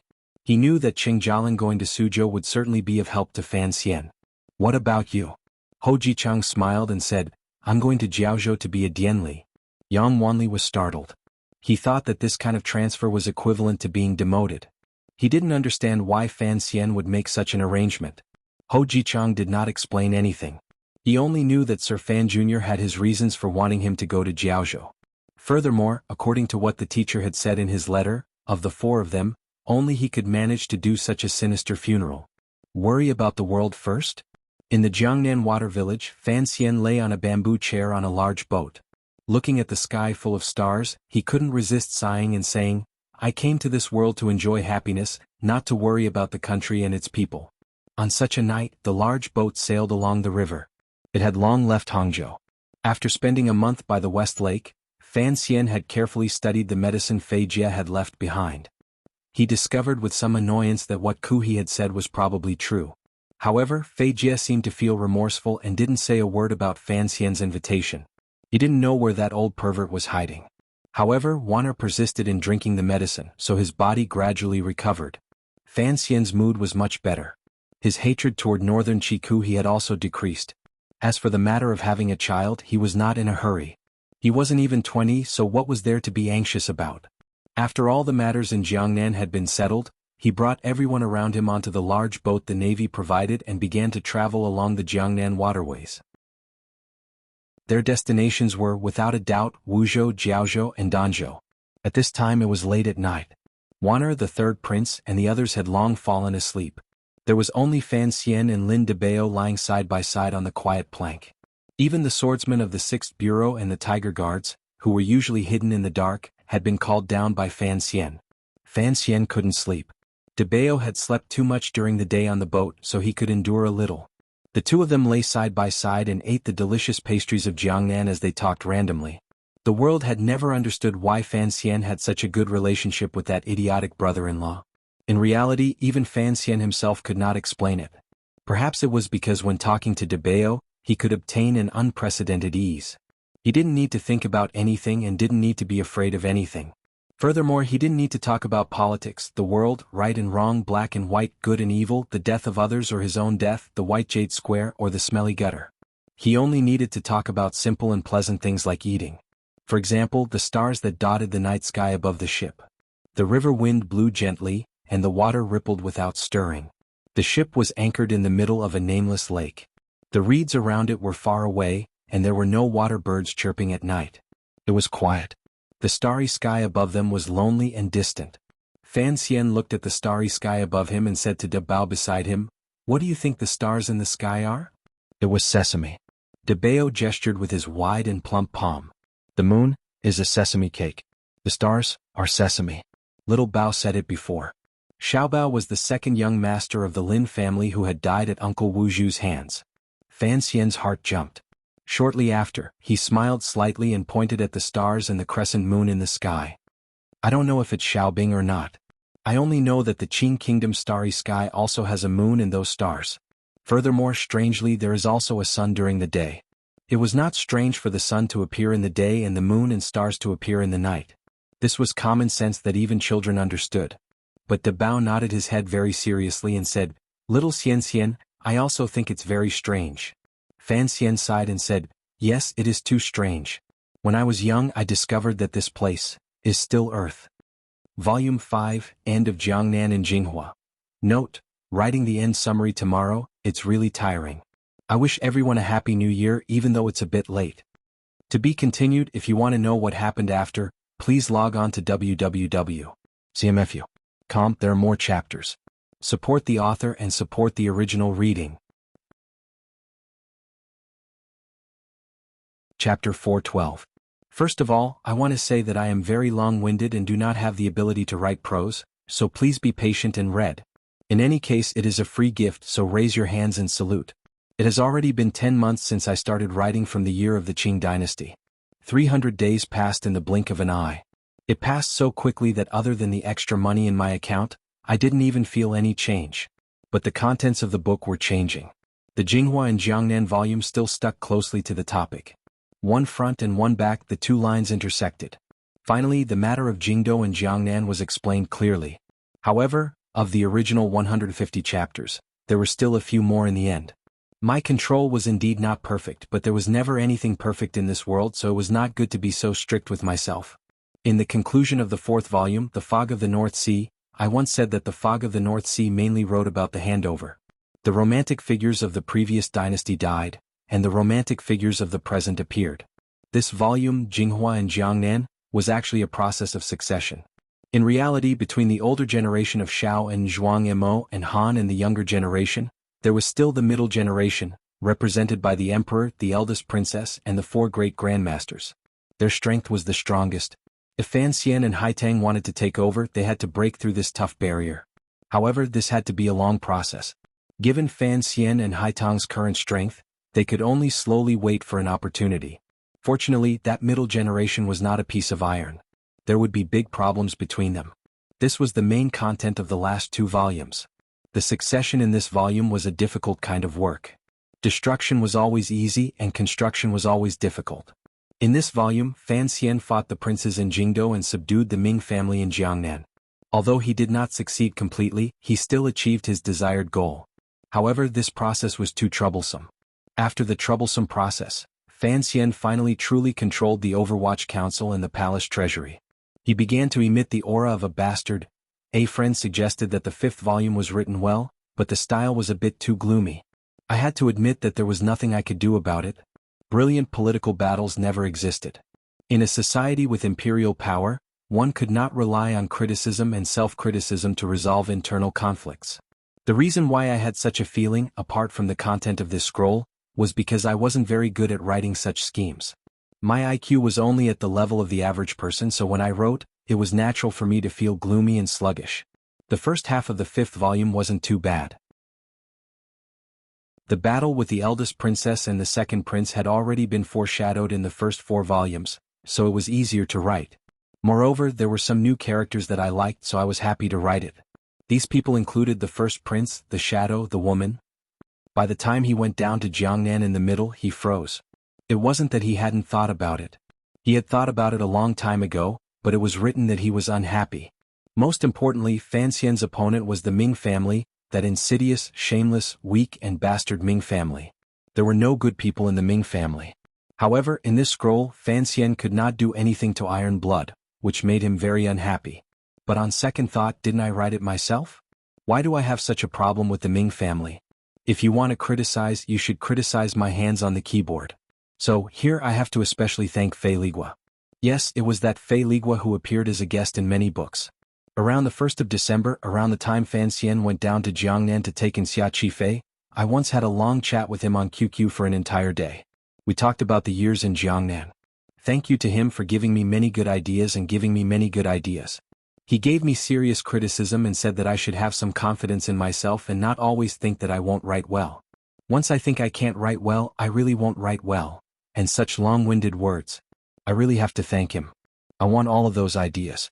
I want all of those ideas too. One by one, I want all of them. My original design is filled to the brim, so even if the style is gloomy, I'm not afraid.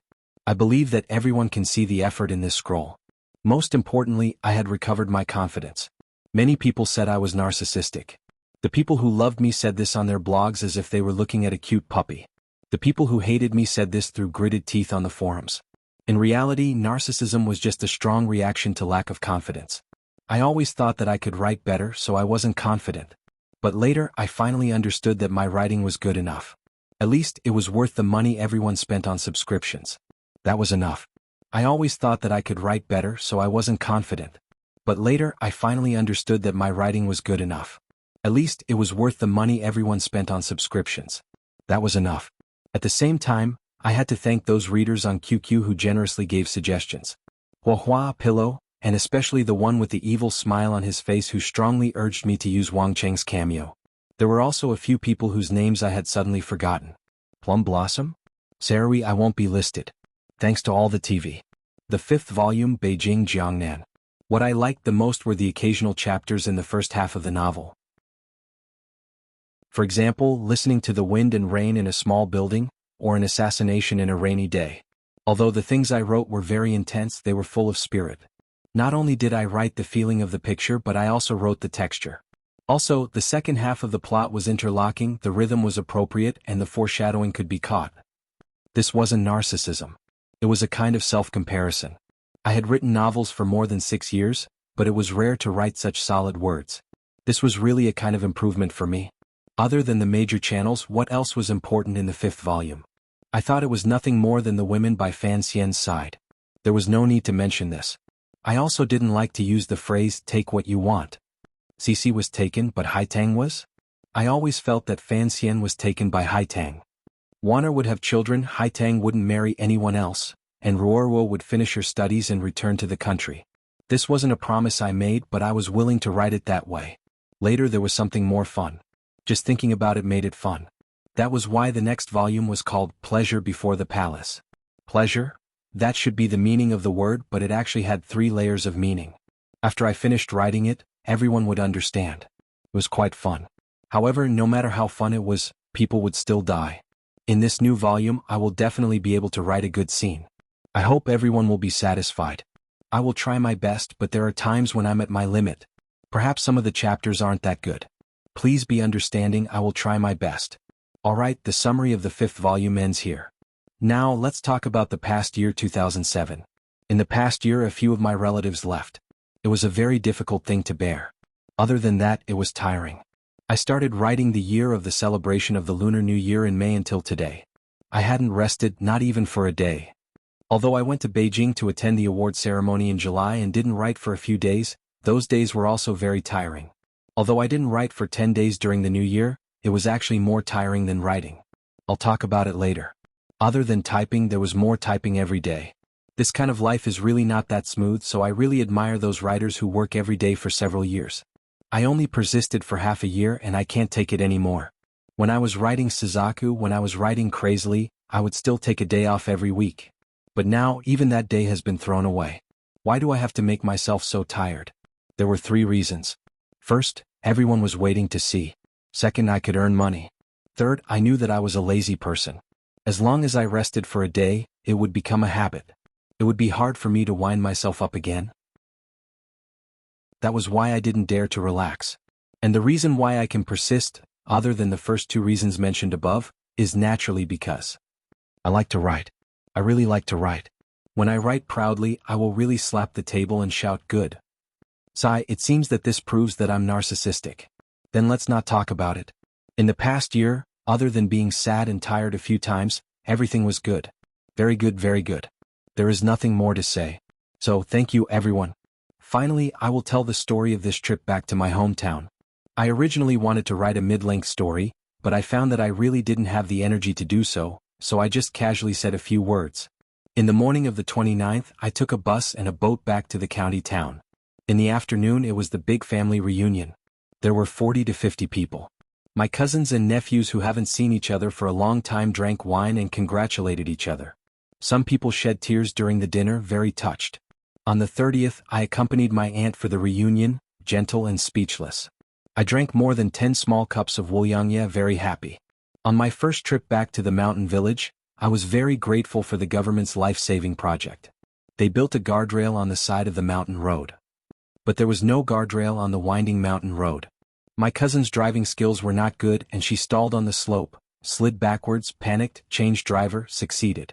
When I arrived at the mountain village, I felt a lot of emotions.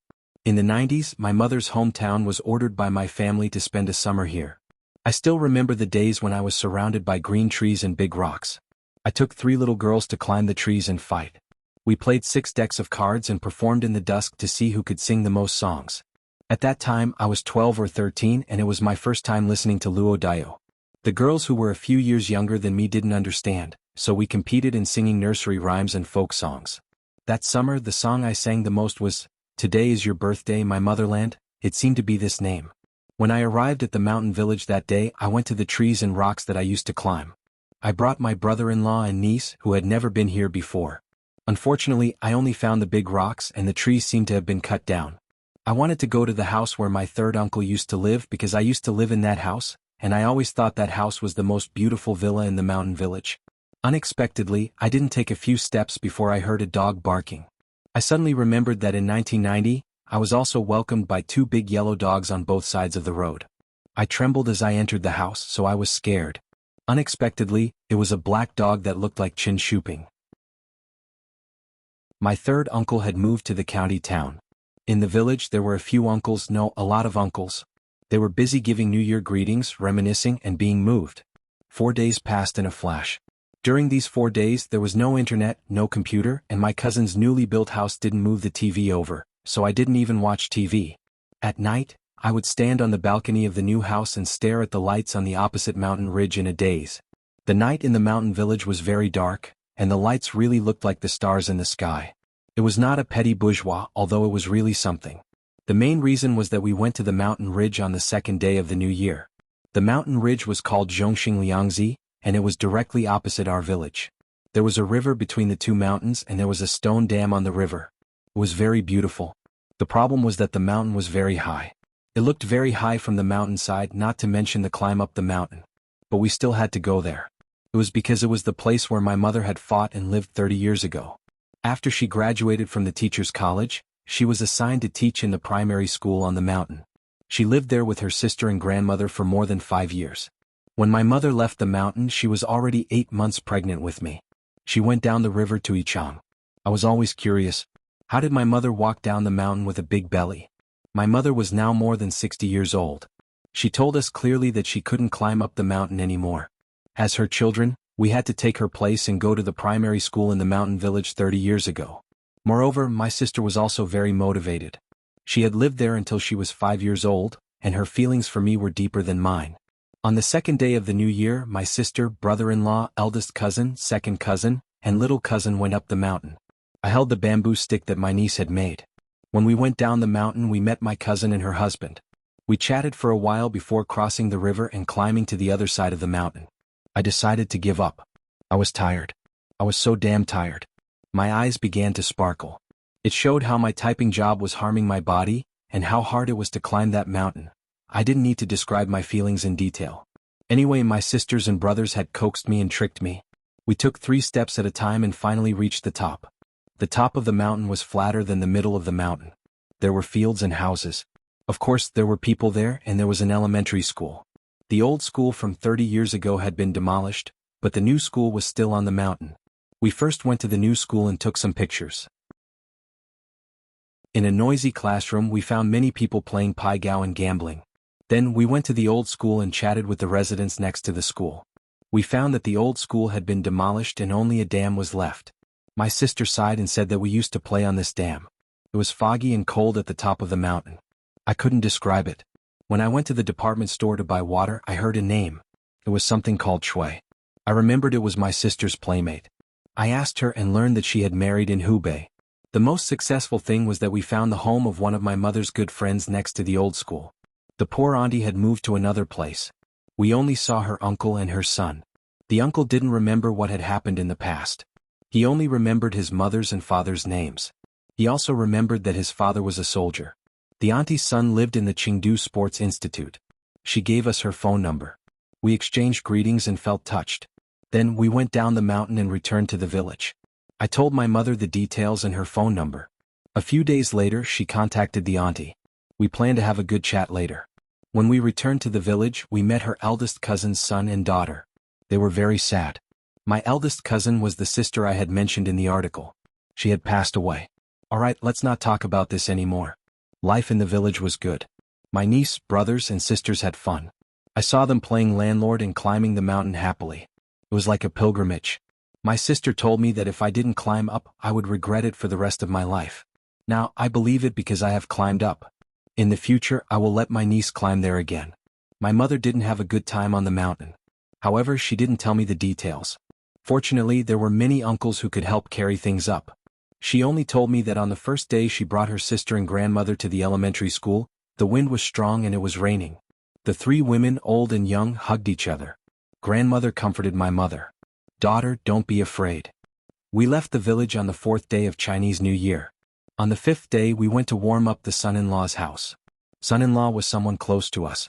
Now that we met across the yellow earth, we didn't feel as sad as when we first heard the news. It was more of a comfort. The younger generation was living well. After kowtowing and burning joss paper, we arranged the dishes and wine along the graveyard. We sat with the son-in-law, toasting and eating as if we were going on an outing. When we went down the mountain we saw those white banners. I didn't know if it was the name. Alright, let's not talk about this anymore. In short, I went back to my hometown and found that the new town was very beautiful. My elders were healthy, my brothers and sisters were rich, and the younger generation was well behaved. I was very happy. Alright, one last thing. On the 5th day of Chinese New Year after drinking we went to sing. One of the girls who had competed with me in the village was there. She had graduated from university several years ago and was working in Haitian. The well-behaved girls were picking songs and the eldest girl was singing. I was drinking wine. When I heard the music I almost spat it out. I looked at her dumbly. "It's been 18 years and you're still singing folk songs? Do you want to continue challenging me?" To be continued. If you want to know what happened next, please visit www.cmfu.com. There are more chapters. Support the author and support the original reading.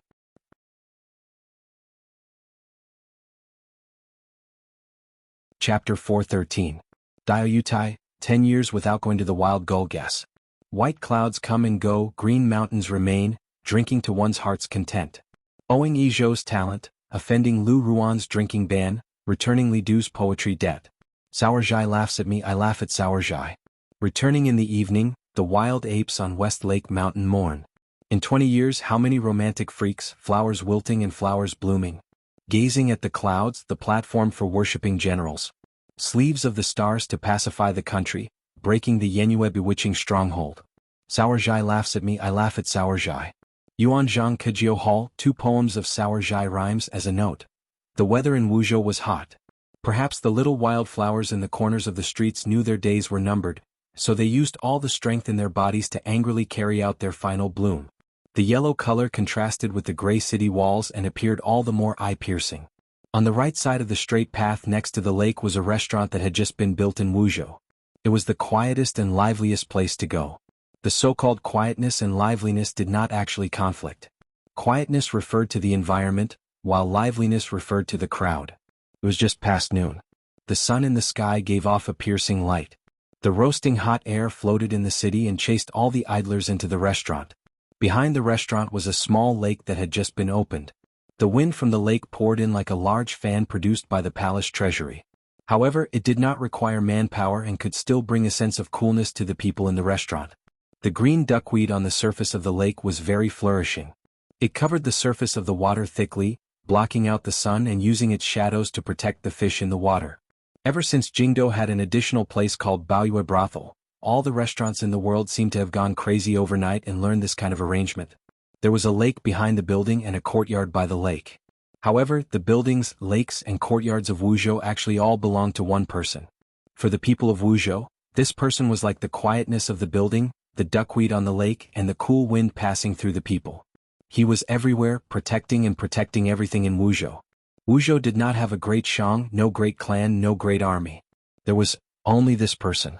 Ever since 20 years ago, after this poor man had entered officialdom, his name had become the symbol of Wuzhou. As long as he was there, the days of the people of Wuzhou were good. Everyone had nostalgia for their hometown. Although everyone in the world thought that Sir was the most treacherous person in all of history, for Wuzhou, Sir was Wuzhou. Even in officialdom, people often abandoned the taboo name and directly called Sir Lin Wuzhou. Yes, the person we are talking about right now is the last Prime Minister of the Qing Kingdom, the former Prime Minister who now lives in retirement in Wuzhou, Lin Ruofu.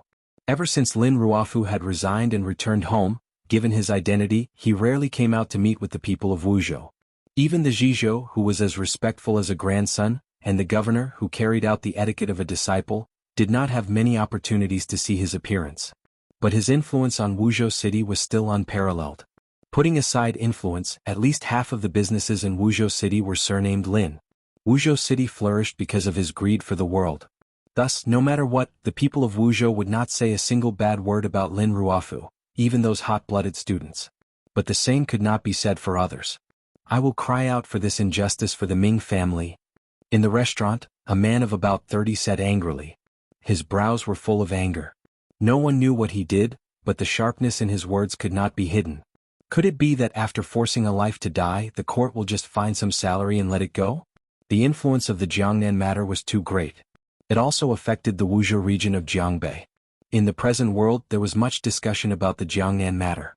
After all, Qin Kingdom was not a sealed-off country that strictly restricted speech, and the 8th Bureau of the Overwatch Council did not have the ability to supervise all the places outside of Jingdou.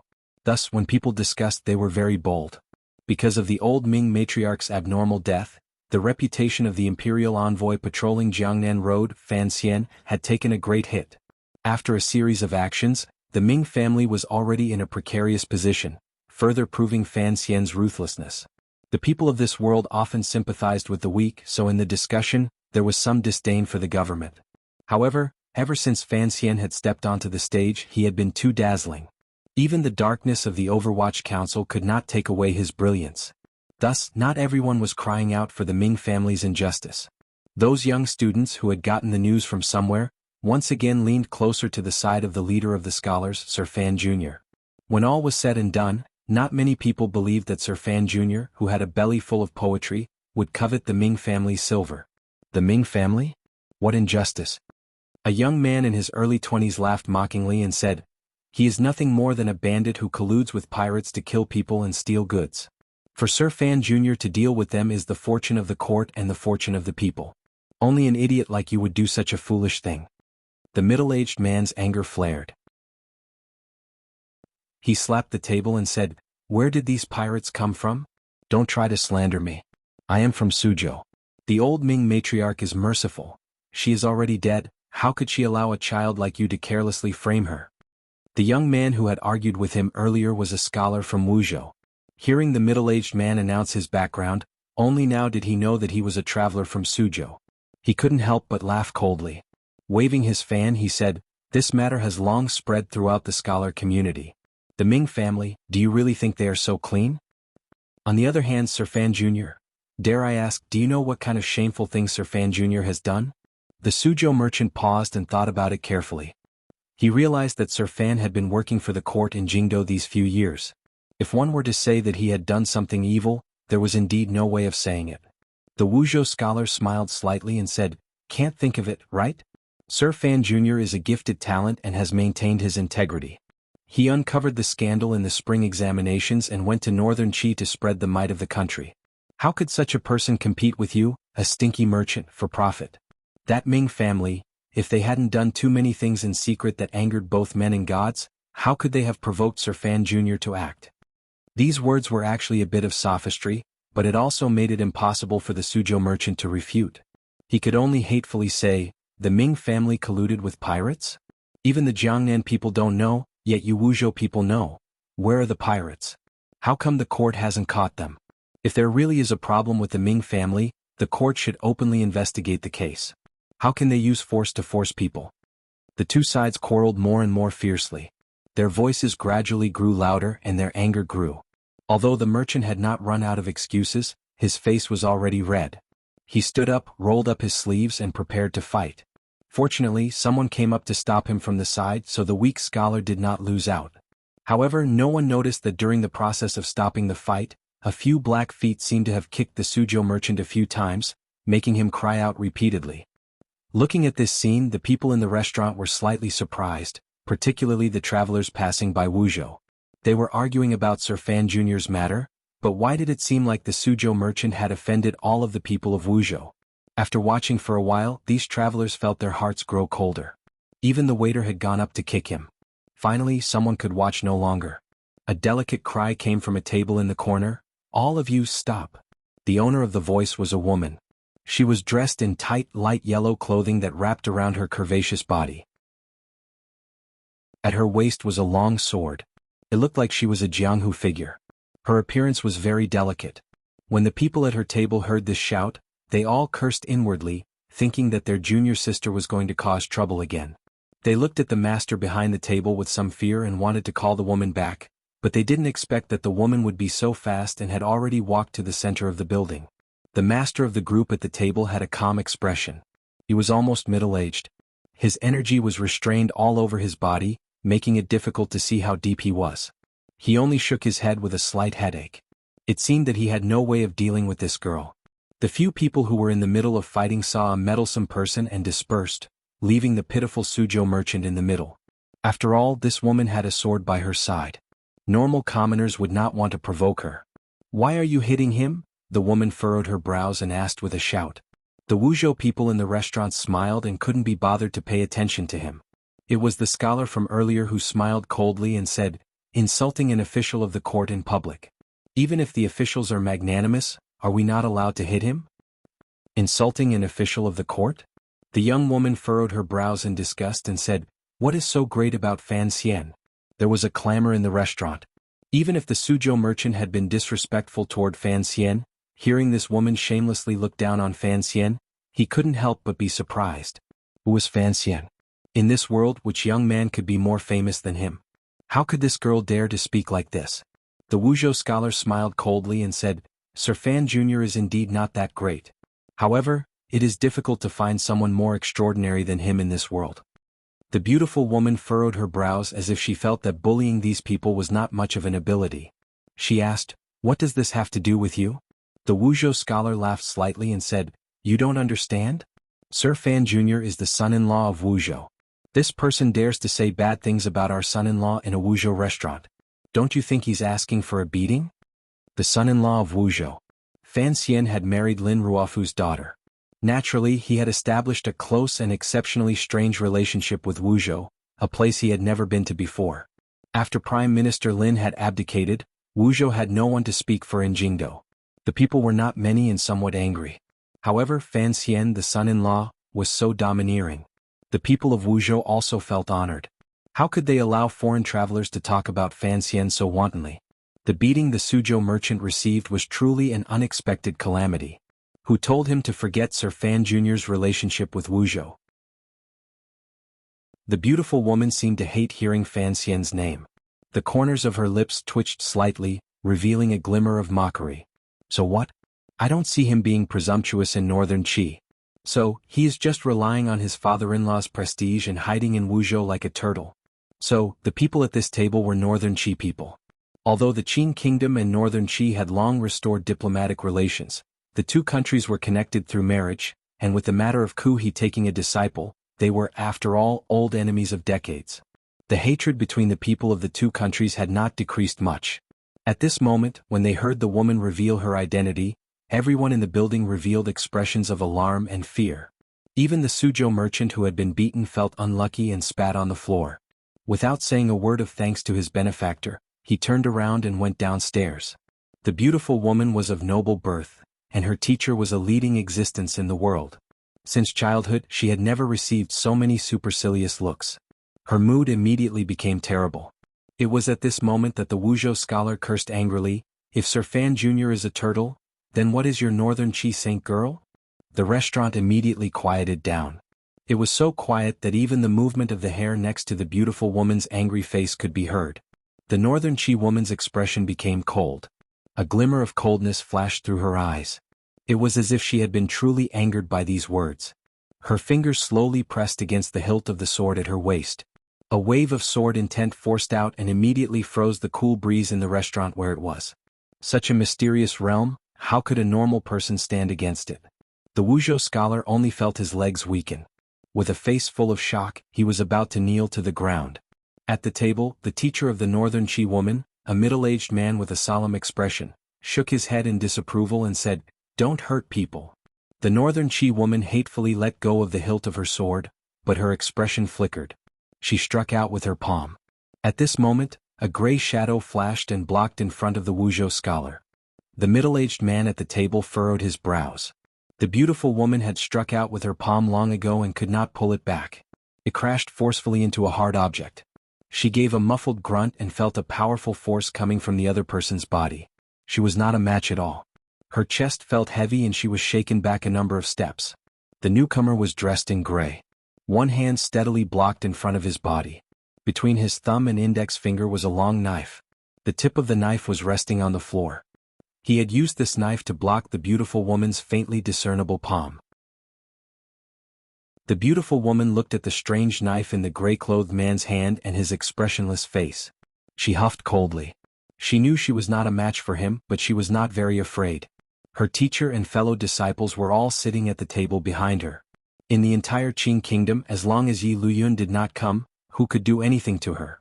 However, she was not willing to take the loss of this palm. Gritting her teeth, she flipped her wrist and pulled out the thin sword at her waist. The sword flashed and she prepared to attack. "Come back."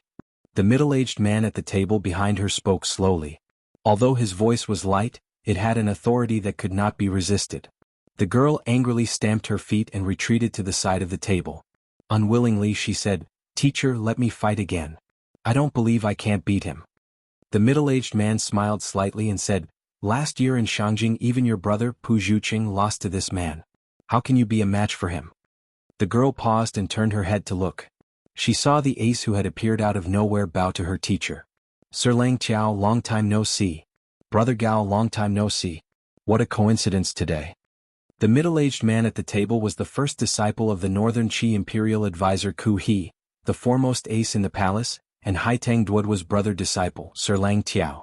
The gray-clothed man who had saved the Wuzhou scholar's life earlier and held a long knife was Fan Xian's personal Tiger Guard leader. Gao, a coincidence?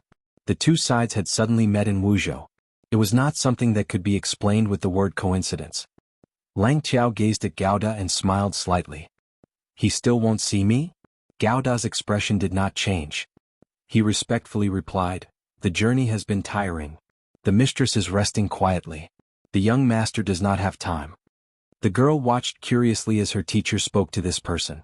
Only now did she know that her teacher knew this person.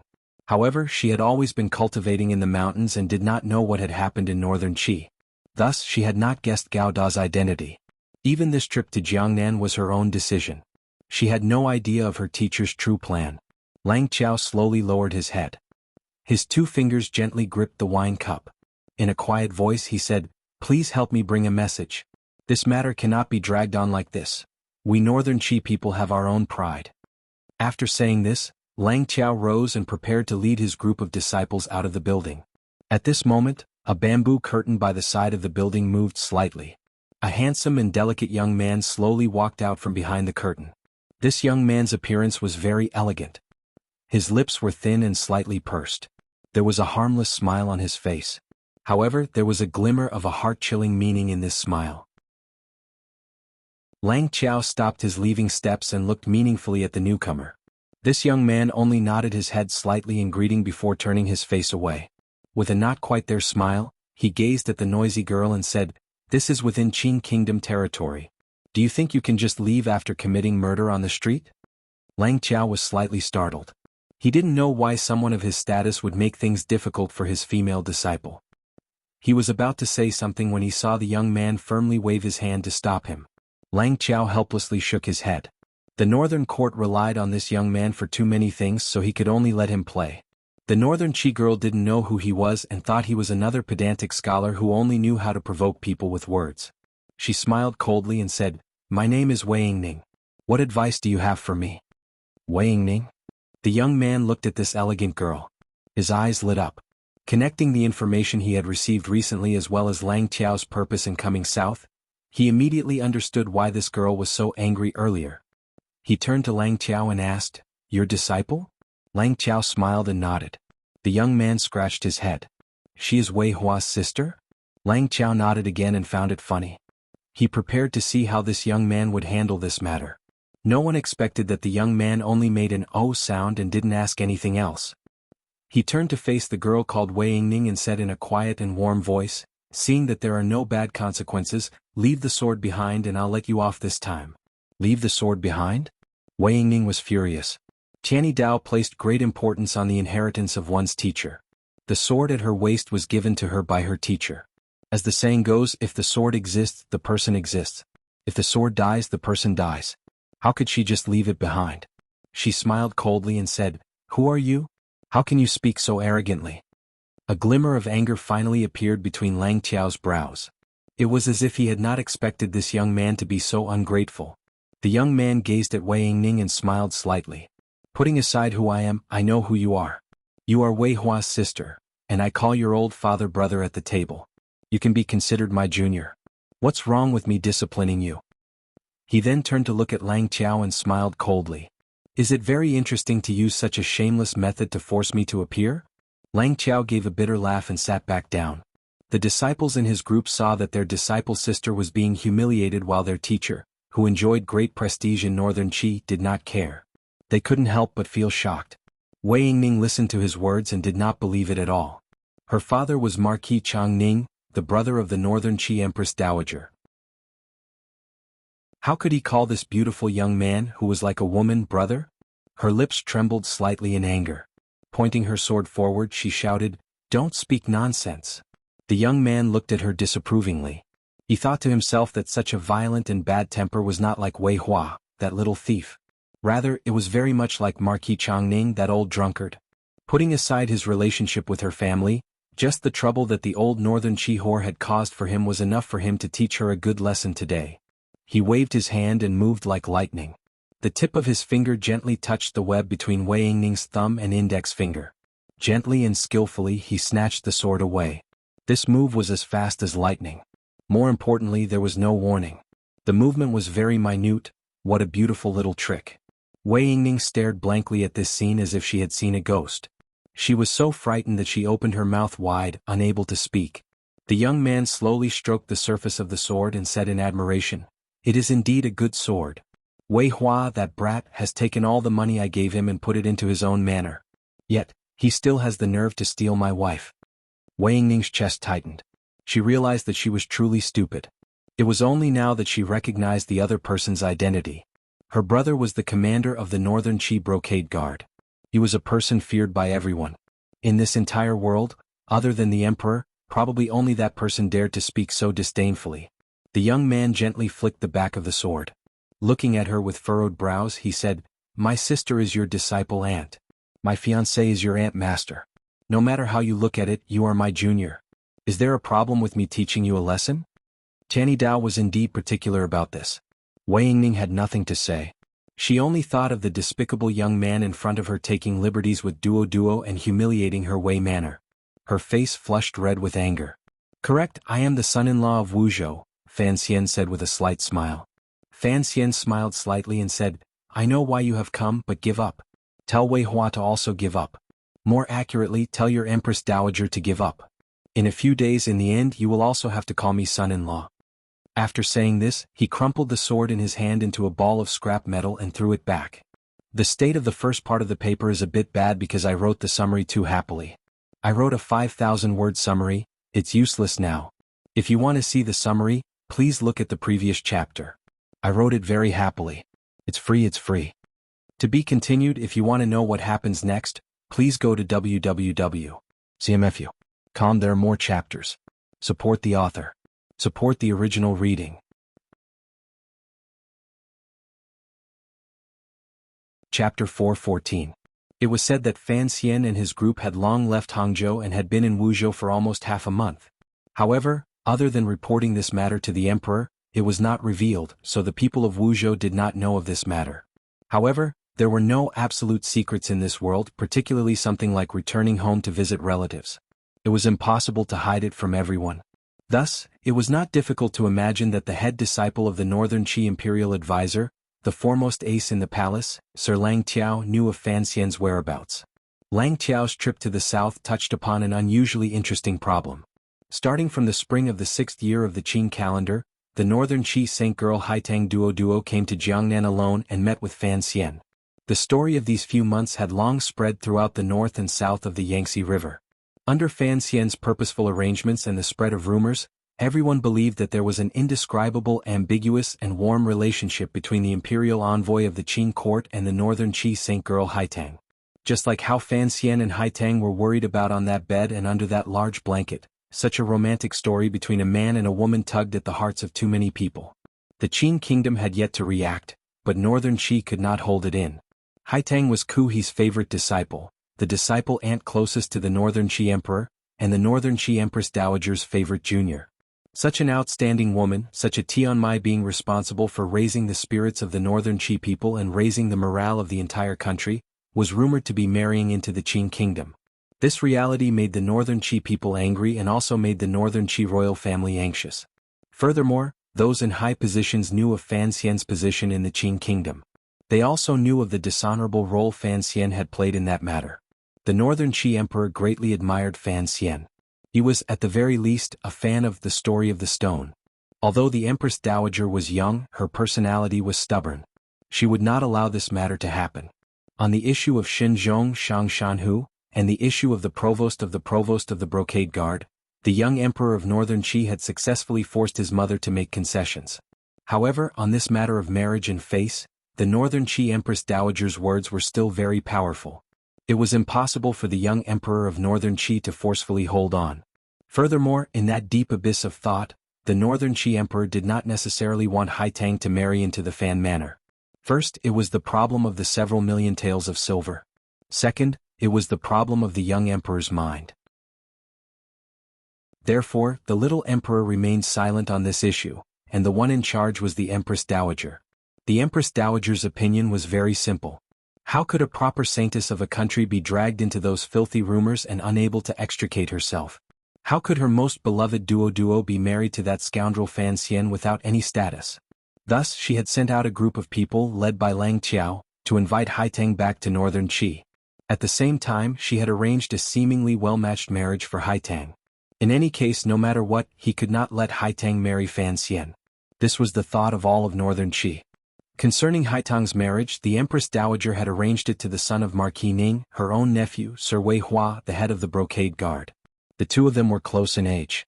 Wei Hua was indeed a capable official with a high status. He was indeed a good match. However, Wei Hua was not an idiot. First, he did not want to marry a woman more powerful than him into the family. Second, he did not want to offend Fan Xian on this issue. Everyone knew that Fan Xian had inherited one of Qin Pingping's quirks. It was to absolutely shield and hold grudges. Stealing someone's wife, what kind of grudge was that? Each time Wei Hua thought of what Fan Xian had done in Northern Qi, even though he was surrounded by Brocade Guard guards, his heart still felt cold. Regardless of whether or not Wei Hua wanted to marry, he did not have the courage to disobey the Empress Dowager's edict. He could only use the Brocade Guard's secret letter to send to the Overwatch Council in the south to explain the matter to Fan Xian. At the same time, he reminded Fan Xian of this matter and rushed to remove himself from it. However, the people heading south still came. There was the stubborn Lang Qiao, as well as Lang Qiao's female disciple, Wei Hua's sister, Wei Yingning. Wei Yingning liked Haitang just like all the women in Northern Qi. She had always thought that the commissioner of the Overwatch Council in the south had used some shameful trick to keep Haitang in Suzhou. When she found out that the Empress Dowager had ordered Haitang to become her sister-in-law, she was the happiest person. Thus, after coming to Qin Kingdom, she became the angriest person. Looking at it from another angle, the things Fan Xian had done and said were an intolerable humiliation to Haitang's future husband's family, the Changningho manor. That was why Wei Yingning was so impulsive. She was impulsive, but that did not mean her teacher, Lang Qiao, would also be impulsive. Lang Qiao was Ku He's first disciple and one of the most powerful figures in the world. Of course, he knew why the Empress Dowager had sent them on a diplomatic mission to the South Kingdom. After passing Wudu, they headed south but stopped in Wuzhou. They did not go straight to Suzhou to bring Haitang back home. Whether or not Haitang returned was not only Haitang's business, it was also the business of the young man in front of him. Lang Qiao looked at Fan Xian's delicate and peerless face and couldn't resist letting out a sigh. If they went to Suzhou to bring Haitang back home, regardless of whether she was willing or not, without Fan Xian's permission, a grudge would certainly be formed. Everyone under heaven knew that Sir Fan Jr. of the South Kingdom and Northern Qi's Saint Girl Haitang were a match made in heaven. Even someone as proud as Lang Qiao did not dare to provoke Fan Xian too much on this issue. Without Fan Xian's permission, they wanted to bring Haitang back to Northern Qi. They were also afraid that they would face the pursuit of the Qing army. Thus he had them stay in Wuzhou. He wanted to meet with Fan Xian and report this matter. However, Fan Xian clearly knew that these people were in Wuzhou, yet he continued to avoid them. This was normal. If he knew that his wife's paternal family had sent people to marry his wife to someone else, who would have the time to pay attention to it in northern Qi? It was already good that he did not send an army to wipe them out. This was the background and prelude to the series of conflicts in the restaurant. The northern Qi people in the restaurant heard Fan Xian's frivolous words, particularly the son-in-law, and couldn't help but feel angry. They thought that the Qing people were indeed shameless. Even someone as talented as Fan Xian could not be free from vulgarity. Every time he did things he acted in a lowly manner. How could he talk about the matters between a man and a woman without the orders of his parents and the words of a matchmaker? Lang Qiao was someone who understood Fan Xian. He laughed bitterly and said, "You know this matter is impossible. Why are you so stubborn?" Fan Xian rubbed his nose as if he had smelled something unpleasant. He smiled coldly and said, "Eldest brother, I don't know what matter you're talking about." Lang Qiao was Haitang's eldest brother disciple. Because of this, Fan Xian's tone was rather respectful. However, when these words fell into Wei Yingning's ears, she couldn't help but feel irritated. She really was his niece. Lang Qiao thought for a bit and smiled. Clapping his hands, he had his disciples leave the restaurant. Fan Xian also smiled. Lifting the front of his robe, he naturally sat directly across from him. An Overwatch Council subordinate had long since brought them tea. The two of them sat across from each other at the table and faced each other without words.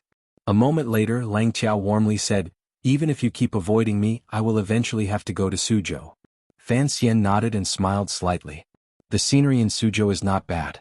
Duo and I often go shopping. We both like it." Lang Qiao's gaze narrowed slightly and he changed the topic. "There are many things that you can't do as you please." Fan Xian avoided the question and straightforwardly said, "Speaking of which, in my life, there is nothing I can't do if I want to do it." Lang Qiao's brows furrowed. He didn't know what to do with the scoundrel in front of him. He could guess some of Haitang's thoughts, so he increasingly felt that the mission the Empress Dowager had given him was troublesome. Fan Xian glanced at him and smiled lightly. "The Northern Qi Empress Dowager wants you to go to Suzhou, so you should go. As for whether or not you can take her away, what does that have to do with you?" Lang Qiao listened to these words and thought for a moment. Then he smiled. There was a glimmer of profound meaning in his smile. "You're so confident because you're certain that Duo won't return with me?" Fan Xian was silent and didn't say anything. In this matter, Haitang's will held the most important position. No one could change anything.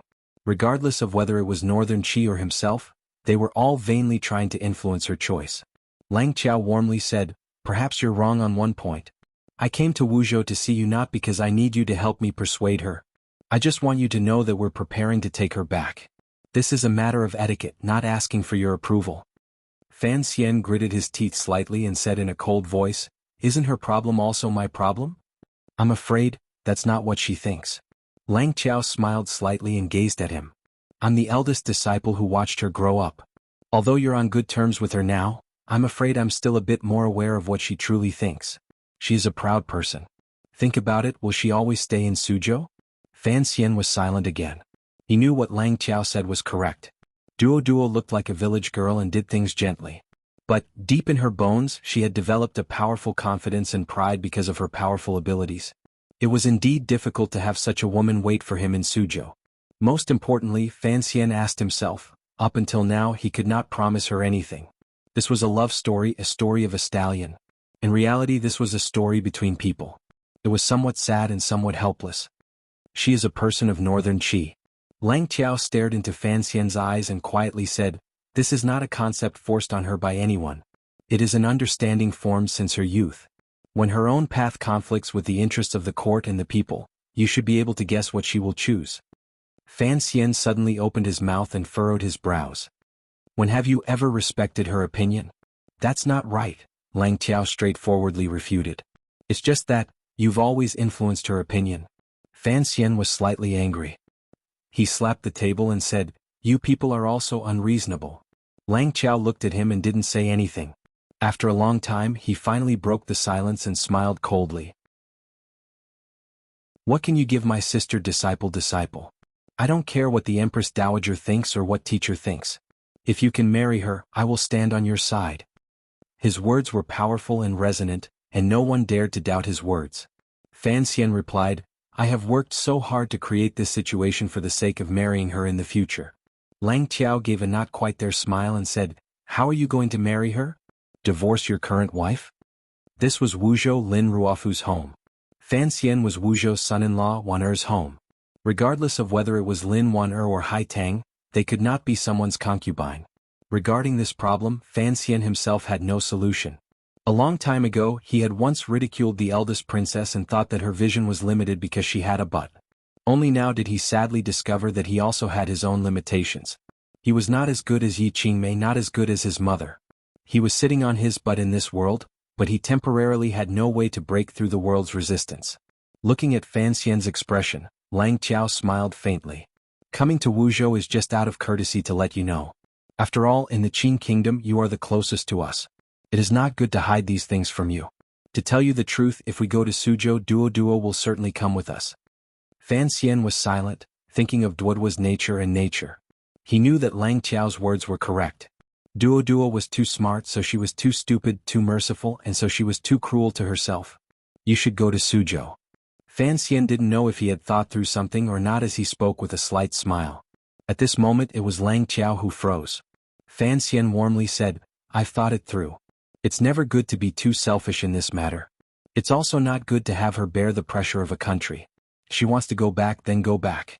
It's like returning to her maternal home. Lang Qiao sensed a trace of uncertainty in his words. Fan Xian continued to smile. So what if I go back to Northern Qi? You know your junior marshal sister. How could she marry Wei Hua? Your family's Empress Dowager's thinking is too simple. Lang Qiao grunted. Fan Xian closed his eyes slightly. A mocking smile rose to the corners of his lips. Even if you asked Imperial Advisor Ku He to come out and Hai Tang was forced to marry, but what? But, in this world, who would dare to marry her? Fan Xian stared into Lang Qiao's eyes and said the most arrogant thing he had said since his rebirth. Mockingly and coldly he slowly said, everyone under heaven knows she is my woman. Who dares to offend me and marry her? Does Wei Hua have the guts? There was a death-like silence in the restaurant. A gentle breeze blew in from outside the restaurant, blowing at the sweat on the two of them.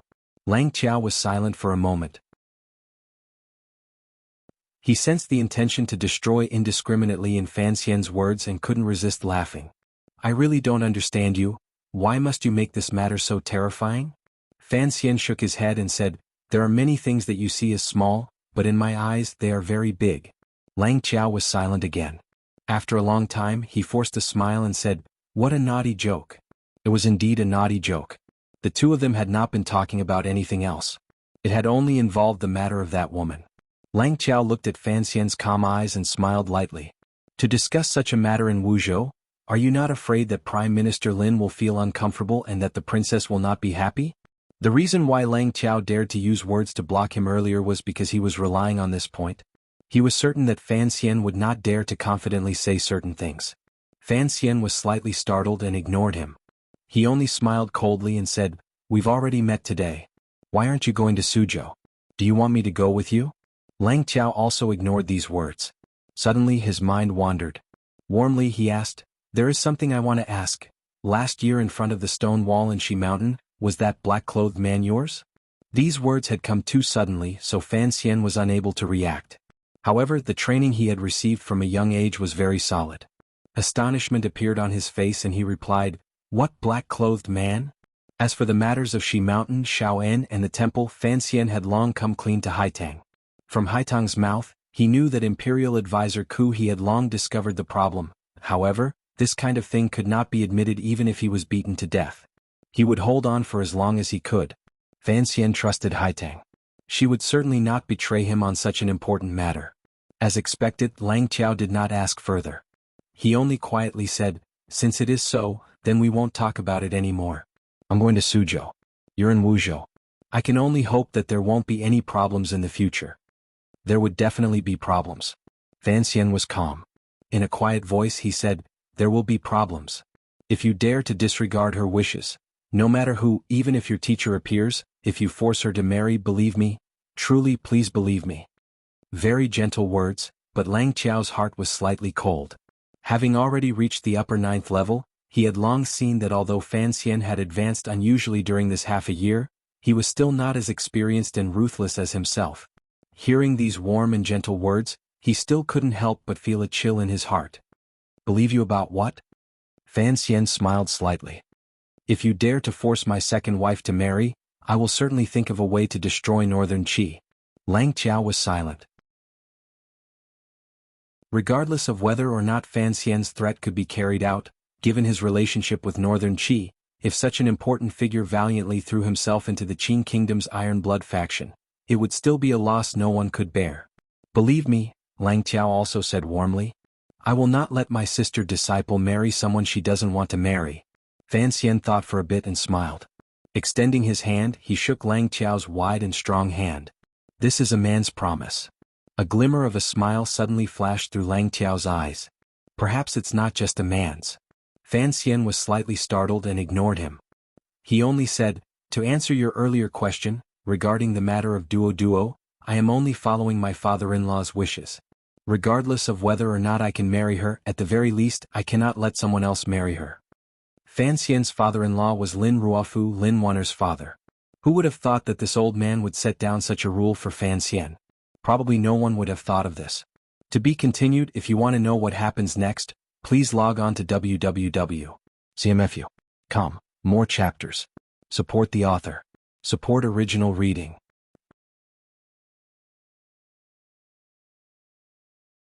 Chapter 415. Lang Qiao paused. He had thought that no matter how shameless and lowly Fan Xian was in choosing Wuzhou to negotiate, he would have to consider the Lin family's face.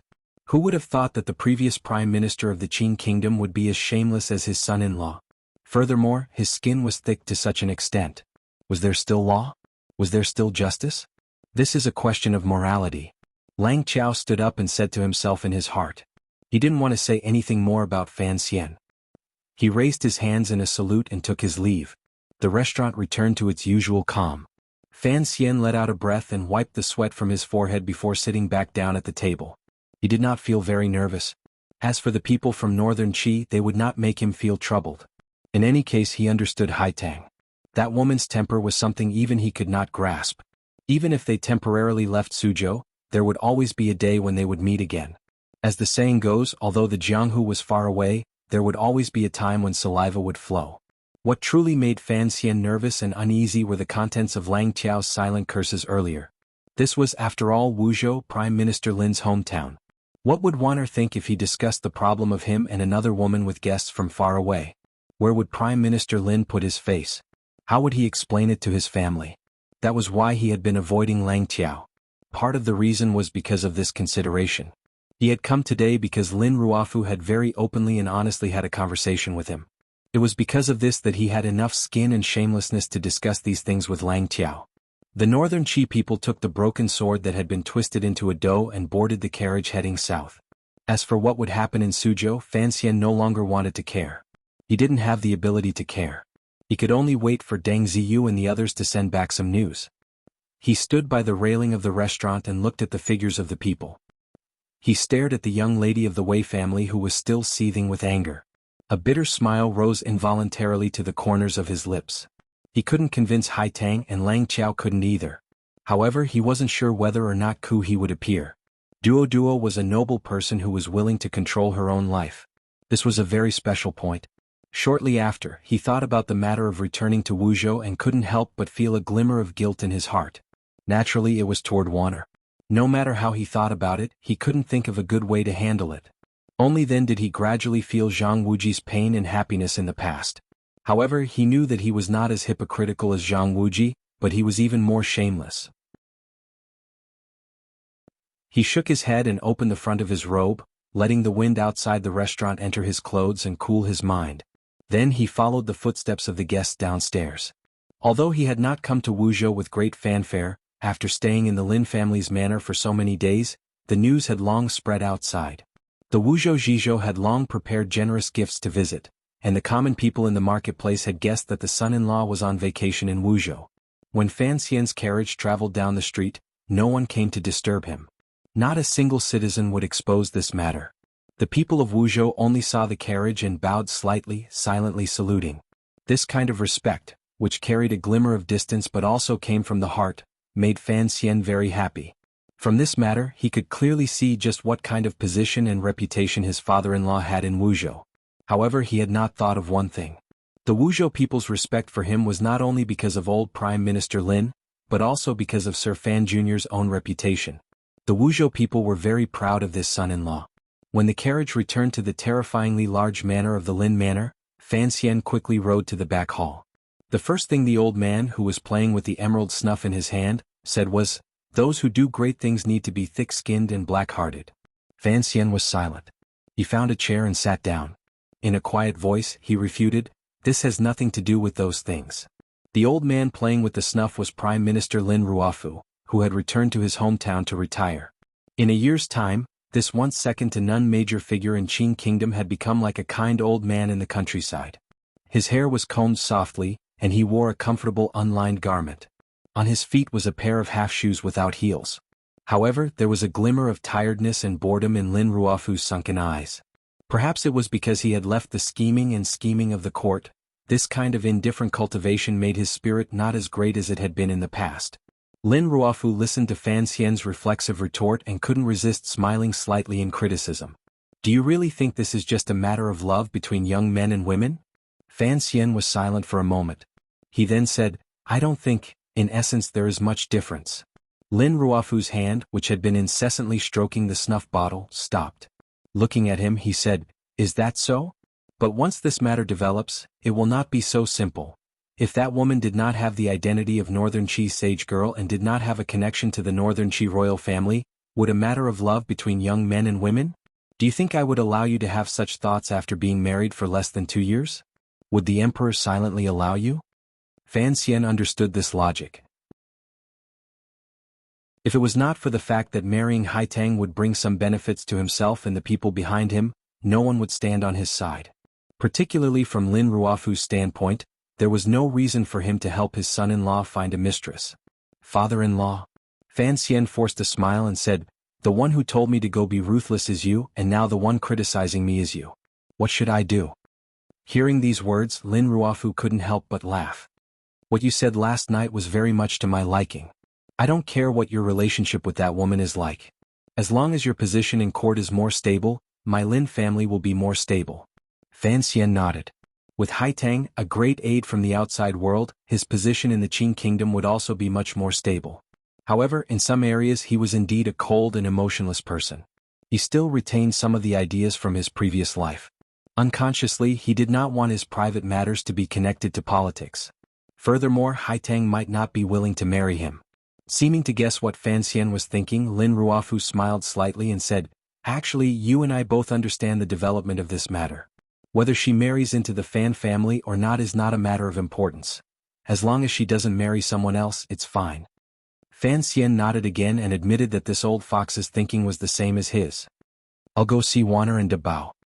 He stood and bowed respectfully to his father-in-law. Lin Ruofu thought for a moment and then warmly said, "You don't have to worry about Wanner. Although she has not been by my side since she was young, she is, after all, someone who grew up in the royal palace. Naturally, she will understand the reason." Fan Xian forced a smile and was speechless. He thought that this father-in-law was ruthlessly honest. However, thinking about it, hadn't Lin Ruofu and the eldest princess had a daughter before he had his meteoric rise? Thinking about it this way, it could be said that he understood. The matters of the previous generation were indeed more of a bastard than his own. He thought for a moment and then insisted, "I'm just going to see Wanner. This is the first time she and Dabao have returned to Wuzhou. The brothers and sisters-in-law in the clan have all worshipped the two of them in the sky. At this time they should be playing in Yidongtian." Lin Ruofu gazed at his son-in-law with a not quite there smile. "If you have any room matters to explain, save it for tonight." Fan Xian angrily scratched his head. "Do you know why I agreed to betroth Wanner to you?" Although Fan Xian guessed a little, he still continued to shake his slightly swollen head. Lin Ruofu slowly placed the snuff box on the table and said, "When the emperor first intended to betroth Wanner to you, it was something that happened in the second year of the first year of the Qin calendar. At the time, Qin Pingping was opposed and strongly opposed. I sensed that there was something fishy about this matter." Fan Xian thought, "What does Qin Pingping's opposition have to do with your opposition?" Lin Ruofu answered his question, "Of all the civil and military officials in the court, there are only 3 people I fear." "Which 3?" One is your father, one is the old cripple Qin and the old master of the Qin family. Fan Xian thought about it carefully. Qin Pingping controlled the Overwatch Council. Other than the Prime Minister, he had the most power in the hands of all the officials in the court. Furthermore, the secret power he controlled was very strong. Naturally, he was something that Lin Ruofu feared back then. Although the old master of the Qin family was old and rarely went to court, he was, after all, the head of the Bureau of Military Affairs.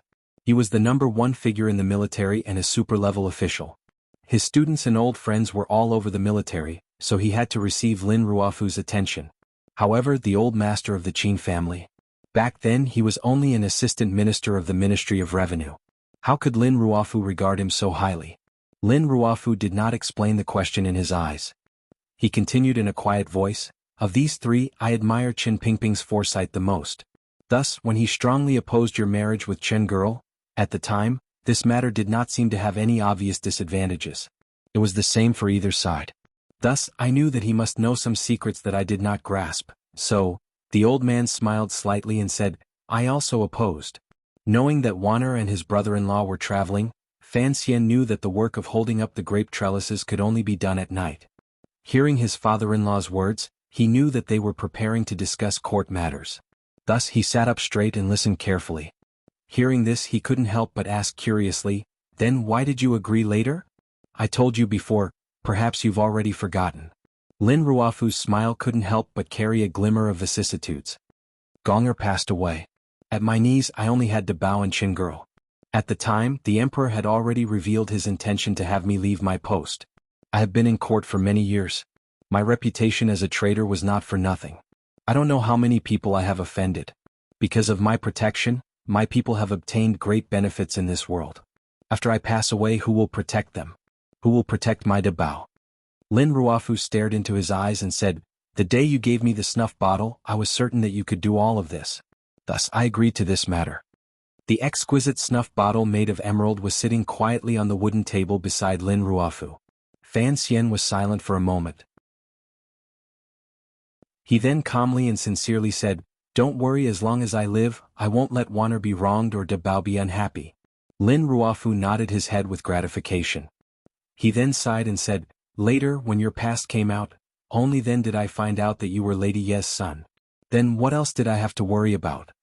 This slowly brought the topic in the direction Fan Xian needed, the direction that he had never been able to say aloud or ask others. "I don't have any capable people in court, other than Ren Shaoan," Fan Xian said with a pained smile. Fan Xian smiled bitterly and said, "On the surface, it looks like I can beat the second prince into a pulp. If that day really comes in the future and I argue in court, I have no one to speak for me." Lin Ruofu clearly knew what he meant but didn't point it out. On the contrary, he smiled and said, "Lao Shu and Xiao Hu, the two most powerful scholars in the Hall of Governmental Affairs, both admire you. Are you still not satisfied?" Fan Xian shook his head and said, "Admiration cannot be eaten. When it comes to choosing sides, who can trust who?" Lin Ruofu stared into Fan Xian's eyes and asked, "You need people you can trust?" Fan Xian did not deny this point. He chuckled like a greedy little bird with its mouth open and drooling, waiting for its elders to feed it. Lin Ruofu looked at his expression and couldn't resist chuckling. He immediately restrained his smile and calmly said, "I won't give it to you." This answer surprised Fan Xian greatly. However, he knew that since Lin Ruofu had put his entire clan on his carriage, he had to give him some help. He would not let the horse run and not let the horse eat grass. Naturally, he had his reasons for answering like this. As expected, Lin Ruofu warmly said, "Are you curious? Ever since I left Jingdo, the court officials have been in chaos. Those who have thrown their lot with the second prince and Yunrui have thrown their lot with the Eastern Palace. There are still a large number of people standing obediently under the Hall of Governmental Affairs." Fan Xian furrowed his brows slightly. He had long discovered this phenomenon. The strange thing is, why is no one throwing their lot with you? Lin Ruofu gazed at him with a not quite there smile. "You have long made a name for yourself among the scholars under heaven. Adding on Zhuang Mohan's gift, although you are a bit young, it is not impossible for you to openly become the leader of the scholars. What? Why is it that other than Shaoan, a former colleague of Honglu Temple, who rushed to reveal his team, none of the civil officials in the court have come to throw their lot with you? In this past year, not a single civil official came to visit you. Until now, other than those 4 students of yours who are languishing in the various prefectures, You haven't developed any power at all. This was precisely Fan Xian's great confusion and headache. At the beginning he had thought it was the emperor's art of checks and balances. Later, he found that the Qing emperor's focus on him was still on the military and did not care much about his interactions with civil officials. Thus, he had always been a bit confused. It was as if there was a hand in the unseen that had always been hindering his progress in that area. He raised his head in astonishment and stared at his father-in-law. Why? Now, Fan Xian understood the reason it was like this. It was because his father-in-law, far away in Wuxia, was using his remaining influence to prevent his former students from getting too close to him. The tallest tree in the forest will be destroyed by the wind. Lin Ruofu somewhat liked his son-in-law's cleverness and warmly said, "Furthermore, this tree of yours has already grown too tall. You are even taller than those true princes. Correct, this matter was arranged by me. For now, I will not let you use those people that you think are useful in order to avoid attracting discussion in the palace. As for when to give them to you," the old man sighed. "At the beginning I stood too high and had no choice but to step down. How could I bear to let Wanner's husband repeat the same mistake? When the new emperor ascends the throne, I will give those people to you." Lin Ruofu said this in the end. Fan Xian was silent, but he smelled a glimmer of inauspiciousness. Only after the new emperor ascends the throne could those people be given to him.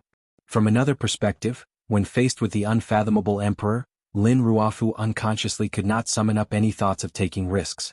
Lin Ruofu's secret influence on court politics still existed, so he had to avoid arousing suspicion and let the emperor believe that he was truly retiring in Wuxia. This was a paradoxical and difficult cycle. The biggest loss was that Fan Xian had no way of obtaining those assistants. "I'm afraid it's too late." Since the two of them had already spoken openly, Fan Xian no longer avoided anything. The crown prince and the second prince's power is basically all in court. If one of them ascends the throne in the future, I don't think I will have any good days. Lin Ruofu said, "You should be more direct." "All right," Fan Xian said straightforwardly. "I will not allow the crown prince or the second prince to sit on that chair." Lin Ruofu smiled and said, "Thus this is your problem. Without that power, the crown prince and the second prince are no longer a match for you. Why do you care about this? You have done well this past year, but the biggest problem is that you have found the wrong direction of the battle." Fan Xian was surprised. Perhaps Lin Ruofu was thinking of something from many years ago. The gaze in his eyes seemed to grow deeper and deeper. Slowly he said, "In the current situation you only have one enemy and that is Yun Rui." At first Fan Xian was surprised. Shortly after, some disapproval rose in his heart. He had seen the eldest princess methods.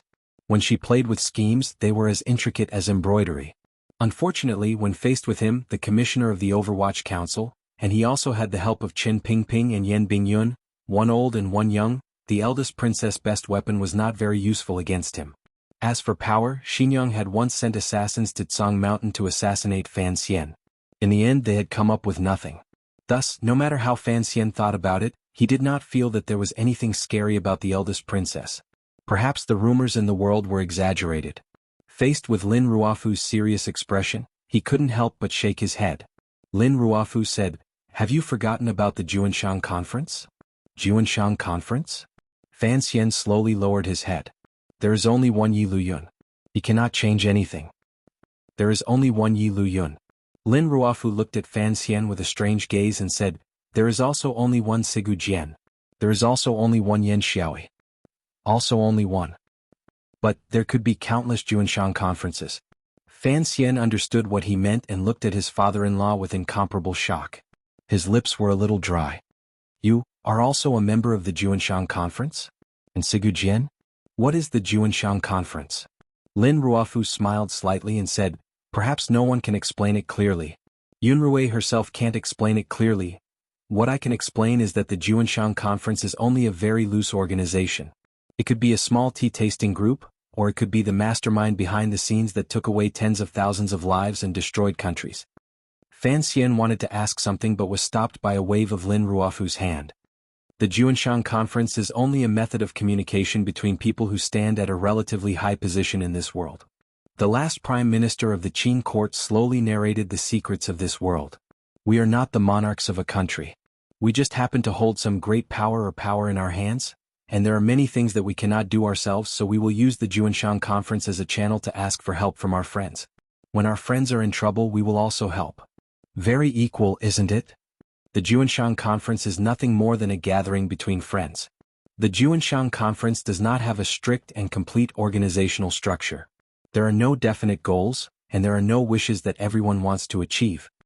Lin Ruofu finally concluded, so, in terms of pure destructive power, because the Juanshan Conference is loose, it is not powerful. At least, it is not as useful as the Overwatch Council under the old cripple. Fan Xian was a bit confused. Since it was so, why did his father-in-law want him to be wary of the eldest princess Juanshan Conference? Lin Ruofu smiled slightly and said, in the end Qin Pingping was pressuring Yunrui. You also seem to be pressuring, am I right? Fan Xian had to admire the other party's political sense and nodded his head. But you and the old cripple both seem to have made a mistake, Lin Ruofu said quietly. Lin Ruofu quietly said, you always think that by forcing the eldest princess and the second prince to jump up and stand against the emperor, you can easily obtain victory in the entire battle. Is that not the case? Fan Xian furrowed his brows. The Qin kingdom was the most powerful country in the world. Although the Qin emperor had been silent for a dozen years, the history of the past had long proven that the Qin emperor's methods were not something anyone could stand against. Because you underestimated Yunrui and the Juanshan Conference. If you allow this situation to continue and she truly goes crazy, who knows what the consequences will be? Lin Ruofu said this with a smile. He was talking about the eldest princess who had been entangled with him for many years and had even given him a cute daughter. Isn't the Juanshan Conference very loose? How can it compare to the power of a powerful country? The Juanshan Conference is like a ball bouncing around in the room. Once someone wants to press it down, the power of the rebound will be concentrated, Lin Ruofu said with a glimmer of worry on his face. Lin Ruofu said with a hint of worry on his face, especially during this year with you and the old cripple skillfully weaving, Yunrui seems to have no way out. If at this time the Juanshan Conference suddenly discovers an abnormally powerful opponent, the loose will become tight and the hidden power will burst forth. This is the same logic as people. When you discover a long-desired goal, any kind of risk is worth taking. Fan Xian listened to these words and a glimmer of coldness rose in his heart. Although he had created and hoped for this situation, he was still shocked by his father-in-law's words. If other than Yi Luyun, the Juanshan Conference also had connections with Dongyi and many other helpers, then their power had long surpassed the limits of the country and stood above the world. To have the right to turn the loose fellowship into a barrel of gunpowder, in the entire world only the Qing Emperor had this right. Will Sigu Jian also act? Fan Xian couldn't resist shaking his head. Lin Ruofu gazed at him with a slight smile. If Yunrui is not crazy she would not make such an arrangement. If she is truly forced into a corner by the Emperor and you, who can say for sure? The Emperor's safety concerns the power of the world. If he dies there are too many people who can benefit. The previous Prime Minister said seriously, other than you and me, the subjects of the Qin kingdom. If the Qing Emperor died, Northern Qi would be the happiest. Dongyi would also set off firecrackers, and the Qin kingdom would probably immediately face endless disasters. Lin Ruofu finally said, for such a great goal the enemies of the Qin kingdom will all unite. Earlier you said Sigu Jian, why don't you say Ku He? Fan Xian's mouth tasted bitter. He didn't want to continue this conversation. Lin Ruofu smiled coldly and said, Juanshan Conference? Not a member of the Juanshan Conference. As long as they are willing they can join at any time. Yunrui is the middleman to make connections. This is what she is best at. Fan Xian understood this point. The eldest princess and the Northern Qi Empress Dowager had a good personal relationship. Furthermore they had always been in cahoots with Dongyi. He couldn't resist smiling bitterly and said, everyone comes from all over the world for a common goal? He suddenly furrowed his brows and said, if we can guess it, the Emperor must also be able to guess it. Why doesn't he strike first to gain the upper hand? The room was silent for a long time before Lin Ruofu gently said, earlier we were talking about Yunrui's matter. Although she is crazy I have, after all, known her for 20 years. Naturally I can guess what she will do. But the Emperor? Lin Ruofu couldn't resist showing a glimmer of admiration. Although he once betrayed me, I have to say that no one knows what he is thinking in his heart. Perhaps, he is waiting for that day.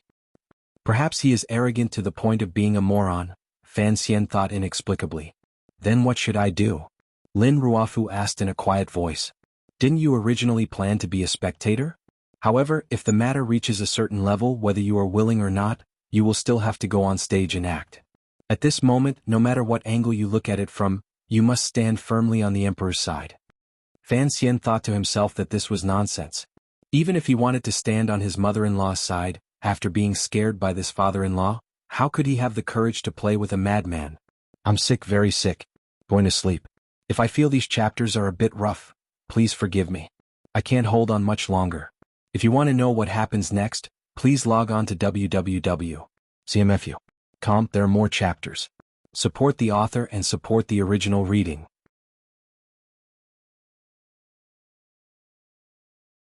Chapter 416. Ever since he was in Suzhou, Fan Xian had been looking forward to the trip to Wuzhou. He knew that although the old prime minister in front of him had been quiet this year as if he had disappeared from the world, that was only an attitude he purposely put on to prevent the emperor from being wary. Of course, when the false became the true became false. After putting on this attitude for a long time, this feeling would often seep into the bones.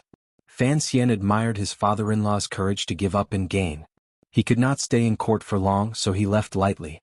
There was no need to discuss any conditions in detail. In any case, he had left behind a tail like Fan Xian in the capital and given the emperor enough face. Naturally, the court would give the honorably retired former prime minister some face. This kind of political wisdom made Fan Xian trust his father-in-law's judgment. Although he felt a chill and a faint excitement after hearing these words, he sank into deep thought most of the time, preparing to deal with the storm that was about to arrive. The storm was difficult to calm.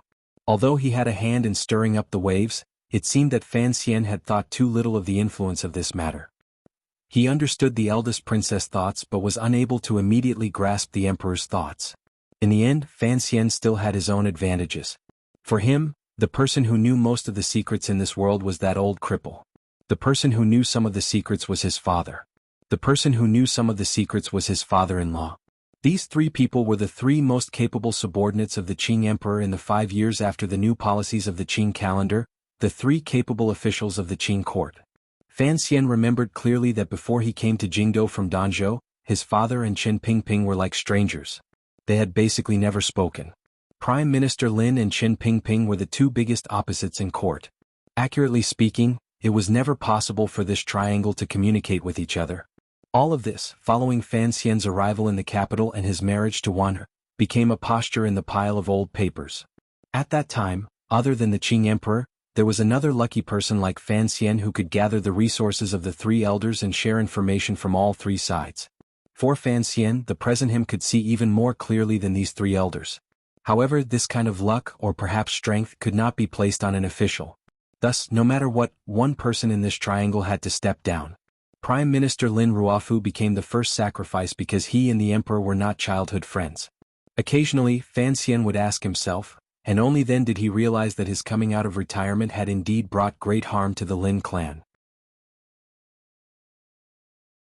Of course, it was impossible for the emperor to stop here. Thus, at the end of spring, the Jingdou Court Conference investigated the Ministry of Revenue. Fan Xian woke from his thoughts and couldn't resist shaking his head.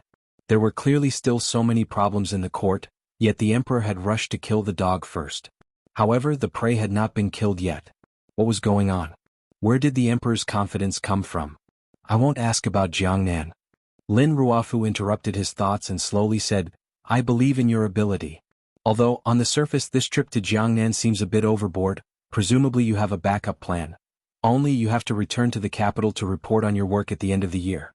It's good to make some preparations, especially since you don't know when those people will make their move. Fan Xian thought for a bit and couldn't resist smiling. Don't worry, it'll be fine. Lin Ruofu also couldn't resist smiling. He looked with approval at the son-in-law in front of him. Looking at the steadiness and confidence that rose to the young man's face, he asked curiously, the emperor's confidence has past history to prove it. As for you, this confidence without a head or tail, where does it come from? Fan Xian thought for a bit and replied with a smile, I believe that my luck is the best in this world. Lin Ruofu was speechless and shook his head helplessly. A moment later he said evenly, what do you think of Yuan Hongdao? Fan Xian was slightly startled. He knew that Yuan Hongdao was once a guest of the Prime Minister's manor and a good friend of Lin Ruofu's for decades. However, it seemed that after the matter of Prime Minister Lin stepping down, this person called Yuan Hongdao played a dishonorable role. Now this person had already become the foremost strategist in Xinjiang. Without question he had sold out his friend for glory. Fan Xian didn't understand why his father-in-law would suddenly mention this person. He furrowed his brows and thought about how his father-in-law didn't seem to think of a way to kill this person for revenge. He felt it was strange. Yuan Hongdao is a very powerful person and a very free and easy person. Lin Ruofu smiled slightly. I still don't understand why he would sell me out. Is he not one of the eldest princess people? Does Yun Rui have this ability? Lin Ruofu sighed. I'm not sure either. It has already been a year since the matter happened. My hatred toward Hongdao has gradually lessened, so I still don't understand the true background of this matter. Ask him for me, Lin Ruofu said with a glimmer of coldness. What? Fan Xian nodded his head solemnly. He thought to himself that this greeting would either be with a sword or a crossbow. Lin Ruofu looked at his expression and shook his head. In the future, if Jingdo is truly in chaos, perhaps he can help you. Fan Xian was slightly startled. He didn't understand the meaning of these words. Lin Ruofu sank into deep thought. He was also thinking about this question. Perhaps the old cripple in the garden outside Jingdo was feeling proud. Fan Xian and his group stayed in Wuzhou for a few more days. When he had some free time he would ask his father-in-law in the study. For one, he wanted to know some of the old matters of the past. For another, he wanted to learn from him the tricks of court politics. Although he had lived 2 lives and had an innate advantage and rich life experience in these areas, it was clear that there was an eternal traitor at his side. Naturally he would not let it go. In the past, when he had gone to northern Qi as a diplomatic envoy in the carriage, Fan Xian had also learned from Sir Xiaoan. This was Fan Xian's greatest strength. He could guarantee that he would meditate and train hard at 2 in the morning and would also seize every opportunity to learn life-saving skills. This kind of perseverance and determination was actually not in line with the laziness he displayed. In the conversations these days, Fan Xian had focused on studying the important points of the court, particularly the military, which he was most unfamiliar with. The Qin family and the Yi family, who had performed meritorious deeds since the founding of the country, increased his perceptual understanding. Fan Xian found it increasingly strange. For a family as loyal as the Yi family, how could they have anything to do with the eldest princess? But this question could only be buried in the depths of his heart. As for the Jiangnan matter, although Lin Ruofu didn't want to care, he still wrote a letter to the Jiangnan governor, Xueqing. As for the contents of the letter, Fan Xian was too lazy to care. Whether or not the governor would give the former prime minister face was another matter. What was important was that his father-in-law had analyzed Xueqing's personality for him. Xueqing was a close official of the emperor. He was a person who liked to perform meritorious deeds, and his thoughts were meticulous. This judgment made Fan Xian make up his mind. For this kind of official, the greatest hope was to become a famous official. Naturally, he would not step out and do those dirty things himself. In the future he would use thunderous methods. As long as Xueqing could stay out of it and give him a large amount of fame afterward, he would cooperate in secret. The palace treasury smuggling was still going on. The investigation on the sea route was still going on. The exploitation and weakening of the Ming family did not stop for a day. According to the news from Suzhou, Ming Qing was playing both sides but was unable to truly maintain contact with Taiping Money House. Without any other choice, he began to increase the amount of silver transferred from Zhaoshang Money House. Very good. Fan Xian thought to himself that as long as they passed that critical point, it would be time for the Ming family to be destroyed. Outside Wuzhou were all green mountains, so they blocked most of the blazing sunlight from the south. Additionally, the mountain wind was light and quiet, slightly brushing away the summer heat. It was truly the best place to pass the summer heat. Fan Xian and his group lived comfortably in Wuzhou. When they were far away from political matters, he would follow Wan'er and Dabao to wander around the surrounding mountains, hunt some game, find some small streams, roast frogs, and tell Wan'er stories about Linghu Guazi. There were also times when they spent the night in the mountains. At that time, the sky was filled with stars and was too beautiful to behold. The Magpie Bridge gradually closed, and the Milky Way went with the wind. Fan Xian held his wife in his arms and quietly teased her. In a loud voice, he looked at the stars at night. He didn't know whether the world would separate or unite. He only knew that the time of the cowherd and the weaver girl's year and day was coming. Far away from the troubles of the secular world, he was very happy. With great tacit understanding, the two of them did not bring up the matters of Suzhou, Jingdo, or any other place. They did not bring up Haitang, the eldest princess, or the emperor. They only occasionally talked about Ruoruo, who was currently cultivating in northern Qi, the game prepared by the Teng family in the Fan Manor outside Jingdo, and the delicious drumsticks from Dezhou. Heading west, the two of them pointed out mountains and asked about mountains. When they came across water, they went in. When they came across a deer, they took pity on it. When they came across a lone wolf, they were fierce. They walked by a stream beside a forest and lingered in the clouds by the cliff. This was a rare moment of quiet interaction after marriage. It was as if everything beside them no longer existed. There was only Fan Xian and Lin Wanner. Wrong, there was still De Bao. However, De Bao's loveliness was that he was often quiet. This kind of life could not continue forever. If Fan Xian wanted to keep this kind of life, he had to leave the mountains again and walk into the world of mortals. De Bao is going to follow us?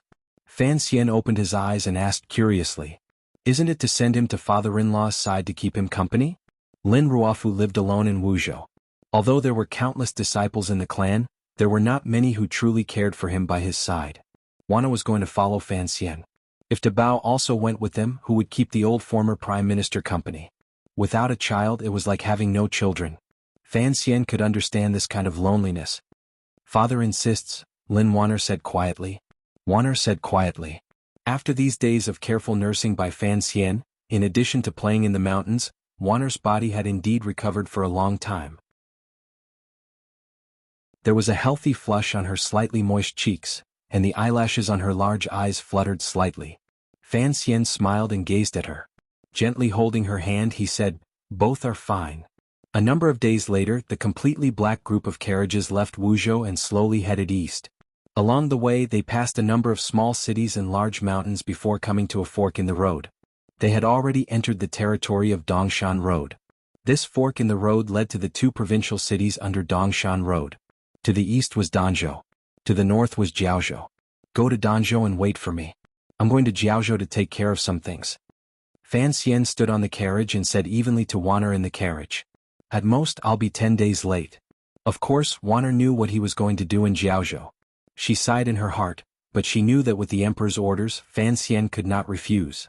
She could only pile a warm smile on her face that reassured both of them. Sticking out her tongue, she said, "Don't go pick up flowers and grass." Fan Xian smiled embarrassedly and bowed to the ground. "Don't worry, wife. I won't go pick flowers on the side of the road anymore." De Bao, sitting by Wanner's side, had been sitting with a wooden expression the entire time. Hearing these words, he suddenly interrupted, "There are flowers in the garden." Fan Xian was slightly angry. Wanner was slightly hateful. De Bao didn't know what had happened. The three of them parted for now. Turning from the fork in the road, they had traveled less than 3 li when Fan Xian crawled out of the carriage. Stretching, he asked the subordinate beside him, "Are you ready?" "Everything is ready, Commissioner." On the side of the mountain forest in the distance, one could faintly see a group of grave and stern black riders carrying a cold murderous aura waiting there. Can't write more. Rest first. If you want to know what happens next, please log on to www.cmfu.com. There are more chapters. Support the author. Support original reading.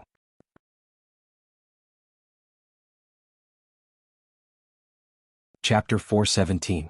Seriously ill. Half of my face is swollen, I have a mild fever, and I'm dizzy all day. This chapter is a transitional chapter, so of course, there will be foreshadowing. I'm just worried that I'll forget the things I buried in the future, hee. Dongshan Road was one of the Qin Kingdom's 7 roads. It leaned toward the northeast. Heading north from Shao Mountain, one would plunge into the small vassal states that Dongyi secretly influenced. Passing through those cities, one would enter the border of northern Qi.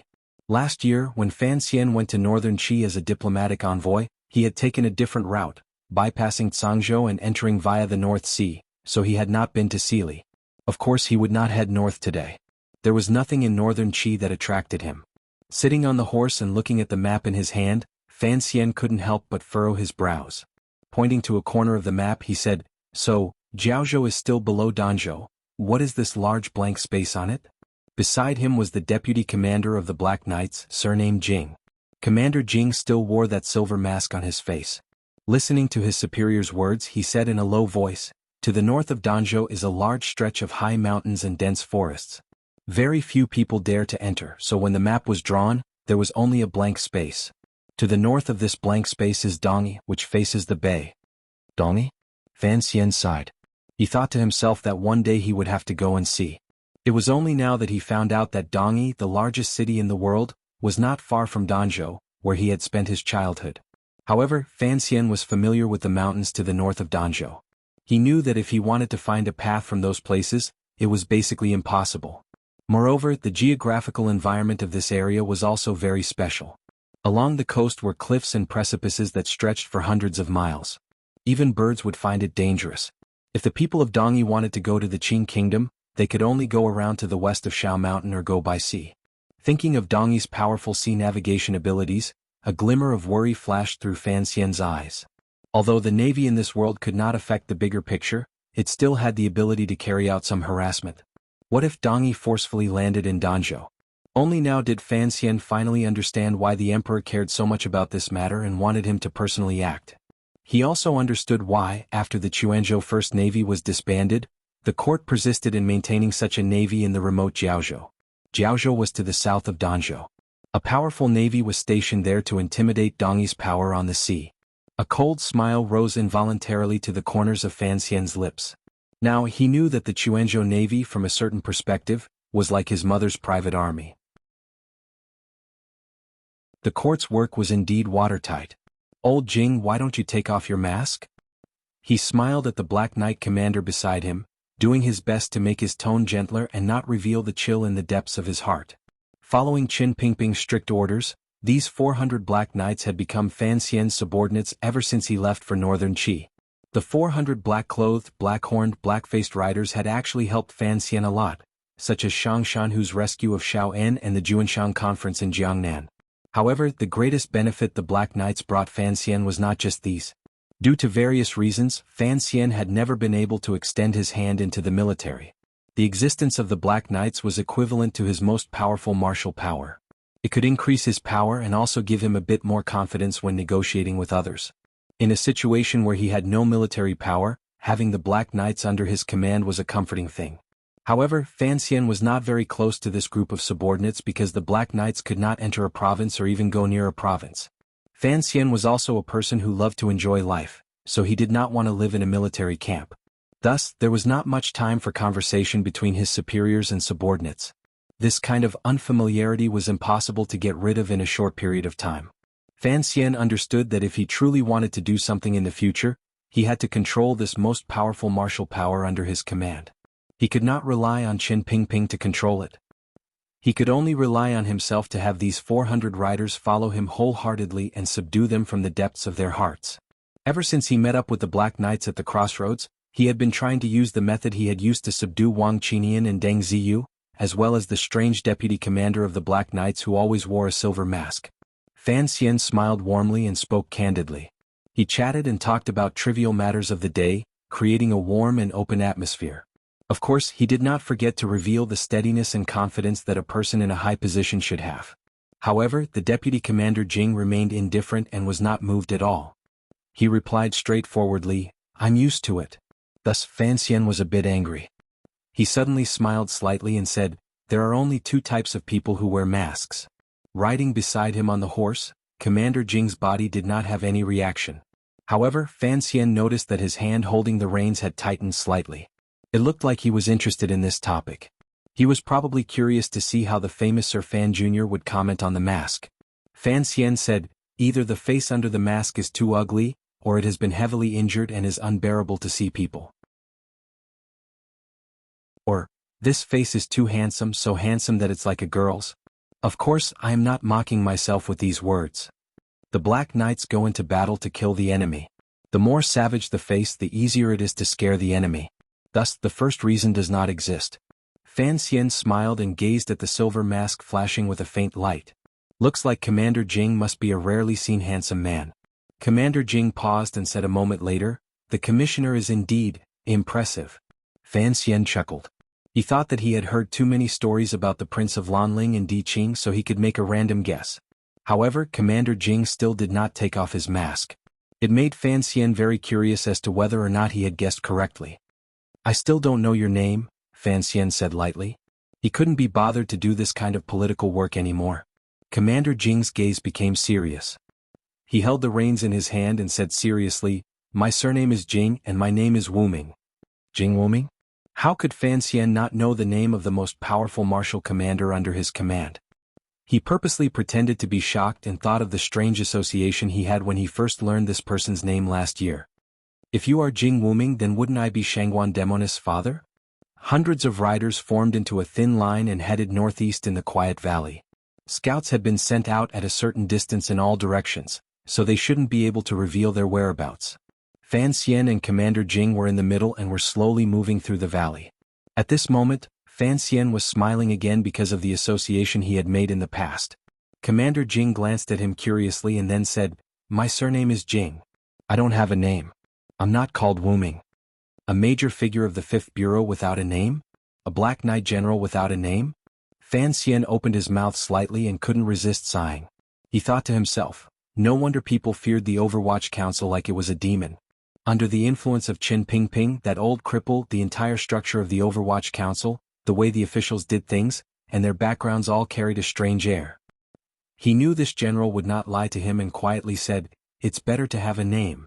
Commander Jing was silent for a moment and then nodded. "Sir, please bestow a name." Bestowing a name for the person bestowing a name was a very high honor. Fan Xian was shocked and didn't dare to believe his ears. Turning his head back to look at the sincerity in the general's calm gaze, he knew he was not joking. He slowly lowered his head and thought seriously for a long time before smiling slightly and saying, "A single name, one gu with the courtesy name Jiwu. How about that?" Commander Jing had once been a hero in the military. It was only because he had offended the nobility that Qin Pingping had fished him out and placed him in the Black Knights. He was someone with some knowledge. Hearing this name, he immediately understood Commissioner Fan's meaning and was very satisfied. He smiled and nodded his head. A beautiful curve rose to the corner of his lips under the silver mask. Thus, the man who had provoked his superior in the military, been sentenced to death, mysteriously disappeared and remained nameless, using a silver mask to hide his face, finally had his own name many years after cutting off the first half of his life. He had also begun another part of his life. Jinggu. Fan Xian smiled slightly amidst the clatter of the horse's hooves. "Who exactly did you offend back then?" Jinggu didn't know if it was because he was not used to his new name or because he was shocked by the commissioner's sensitivity, but he didn't speak for a moment. After a long silence, he quietly said, "The Qin family." Fan Xian sucked in a cold breath. He knew what kind of power the Qin family had in the military. Old Qin had always dominated the position of head of the Bureau of Military Affairs. Little Qin had now become the commander of the Jingdo garrison. Even when his father-in-law was in court, he had to be wary of the Qin family. So, this subordinate of his had offended the Qin family back then. Thinking of this, Fan Xian couldn't help but feel the greatest admiration and shock toward Qin Pingping. That old cripple was indeed daring enough to use an enemy of the Qin family. Furthermore, he had used him for so many years and allowed Jinggu to reach the position of deputy commander of the Black Knights. "My relationship with the Qin family is not bad," he said probingly. He thought to himself that as long as Jinggu was willing to ask him for help, he could try to make up for the enmity of the past after he returned to the capital. Jinggu smiled. The lips that were exposed outside the silver mask smiled happily. "Thank you, sir." Jinggu said these words sincerely. "There's no need." Fan Xian narrowed his eyes and looked at him. It was as if he wanted to see what this silent and valiant subordinate was thinking. After a long time he asked, "What exactly is the enmity between you and the Qin family?" Jinggu was silent for a moment and then said in a heavy voice, "In the camp, I killed the eldest son of the Qin family." "The eldest son of the Qin family? Qin Heng's elder brother?" Fan Xian's expression did not change, but his heart grew cold. If the person Jinggu had killed had lived until now, he would probably have long been one of the top generals in court. Such enmity, what exactly was Qin Pingping thinking? Why did he keep a ticking time bomb in the Overwatch Council? A few bird cries came from ahead. The silent Black Knights stopped in unison. It was not people, it was horses. This kind of riding skill was truly one of the best in the world. Probably only the Western Hu King's army had this ability. Dusk gradually approached. Fan Xian and Jinggu rode forward and passed through the valley. Halfway up the mountain they looked down at the city at the foot of the mountain. The city was not large. Inside there were already lanterns lit like stars. This was Jiaozhou. Looking to the right, a stretch of ocean was turning from blue to pitch black in the dusky sky. Faintly, one could see a heavily guarded dock and dozens of warships as well as eye-catching camps. That was the Jiaozhou Navy. Do as you please. Kill anyone who dares to enter the city. Fan Xian had already thrown Jing Ji's question to the back of his mind. Coldly and straightforwardly giving the order, he pulled on the reins and broke away from the main group of black knights. Without a single guard, he rode alone up the narrow mountain path toward Jiaozhou at the foot of the mountain. To be continued. If you want to know what happened afterwards, please log on to www.cmfu.com. More chapters. Support the author. Support original reading.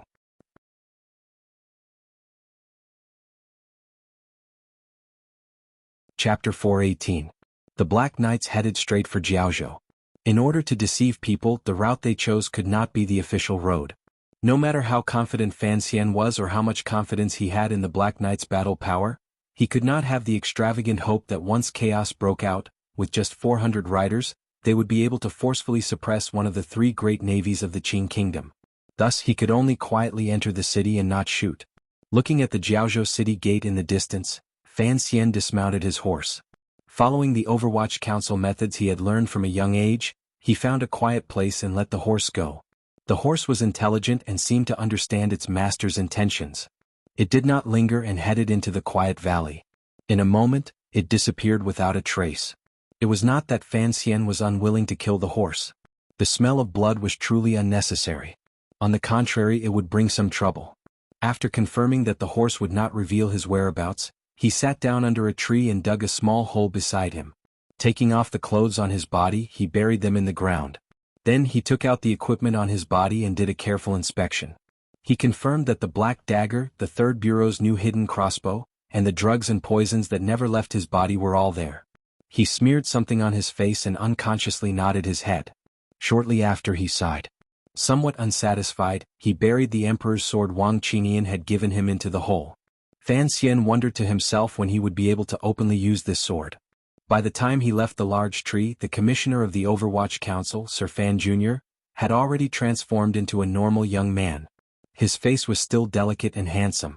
However, the space between his brows had widened slightly. The corners of his eyes had drooped slightly. He had lost some of his heroic spirit and gained a glimmer of sincerity. He was already a completely different person. Underneath the coarse cloth clothes, he was still wearing the tight-fitting black knight clothes. Fortunately, the material was first-rate and breathable, so he did not feel very hot. Following the rarely traveled mountain path toward Jiaozhou, the sun had long sunk below the mountain behind him. A dusky twilight enveloped the surroundings. In the last moment before the Jiaozhou city gates closed, Fan Xian walked to the city gate and obediently handed over his travel permit.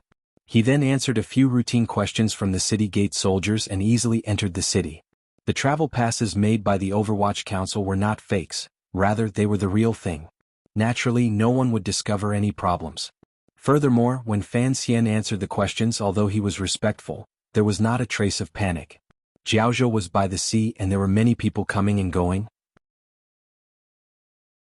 The city guards had long become used to it, so they did not place much importance on it. Passing through the city gate, Fan Xian rubbed his eyes and smiled. Like a traveler who had come from afar, he used a curious gaze to examine the surrounding residences and scenery. However, he did not dare to be too leisurely. His footsteps did not slow, perfectly playing the role of an outsider busying himself with business. Jiaozhou was indeed different from other provincial cities. Although it was next to the sea, the commerce, or more accurately, the retail trade was not developed. It was clearly the busiest main road through the city, but there were not many shops on either side. Even if there were some, they were half hidden. There were no signs, making it impossible for outsiders to see what kind of business was conducted inside. The entire city appeared solemn and calm. There was less of the smoke and fire of life, but there was more dignity. As Fan Xian walked, he paid attention to these details. He knew that this was because the Jiaozhou Navy was permanently stationed here. Jiaozhou was far from the central plain. It was truly a place where the mountains were high and the emperor was far. The navy itself had tens of thousands of soldiers. This power was truly terrifying. Compared to the enormous navy, the local power in Jiaozhou appeared insignificant. The highest official in Jiaozhou was just a Zhizhou. In front of the admiral of the navy, he still had to be well behaved.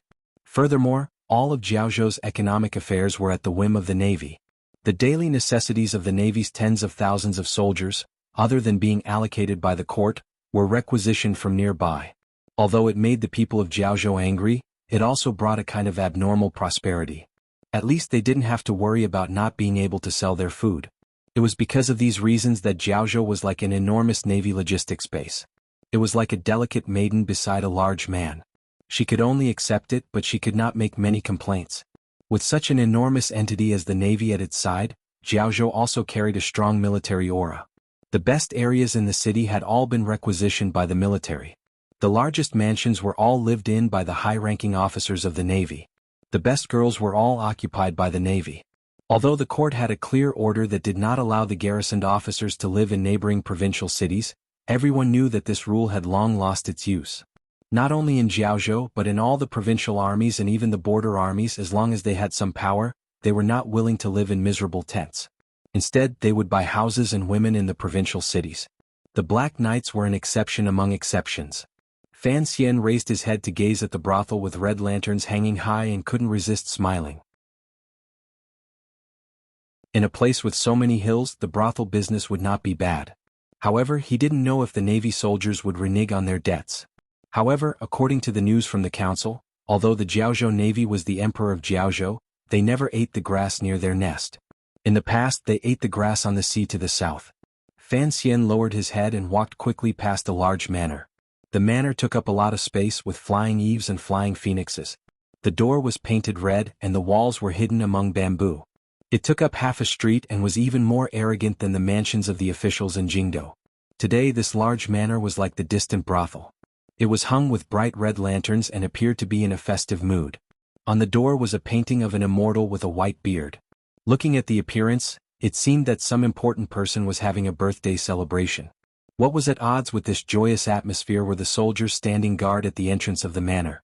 The soldiers' faces were dark, and the color of water rust could be faintly seen under their ears. Presumably, they were people who had lived on the sea for many years. These soldiers did not look sideways.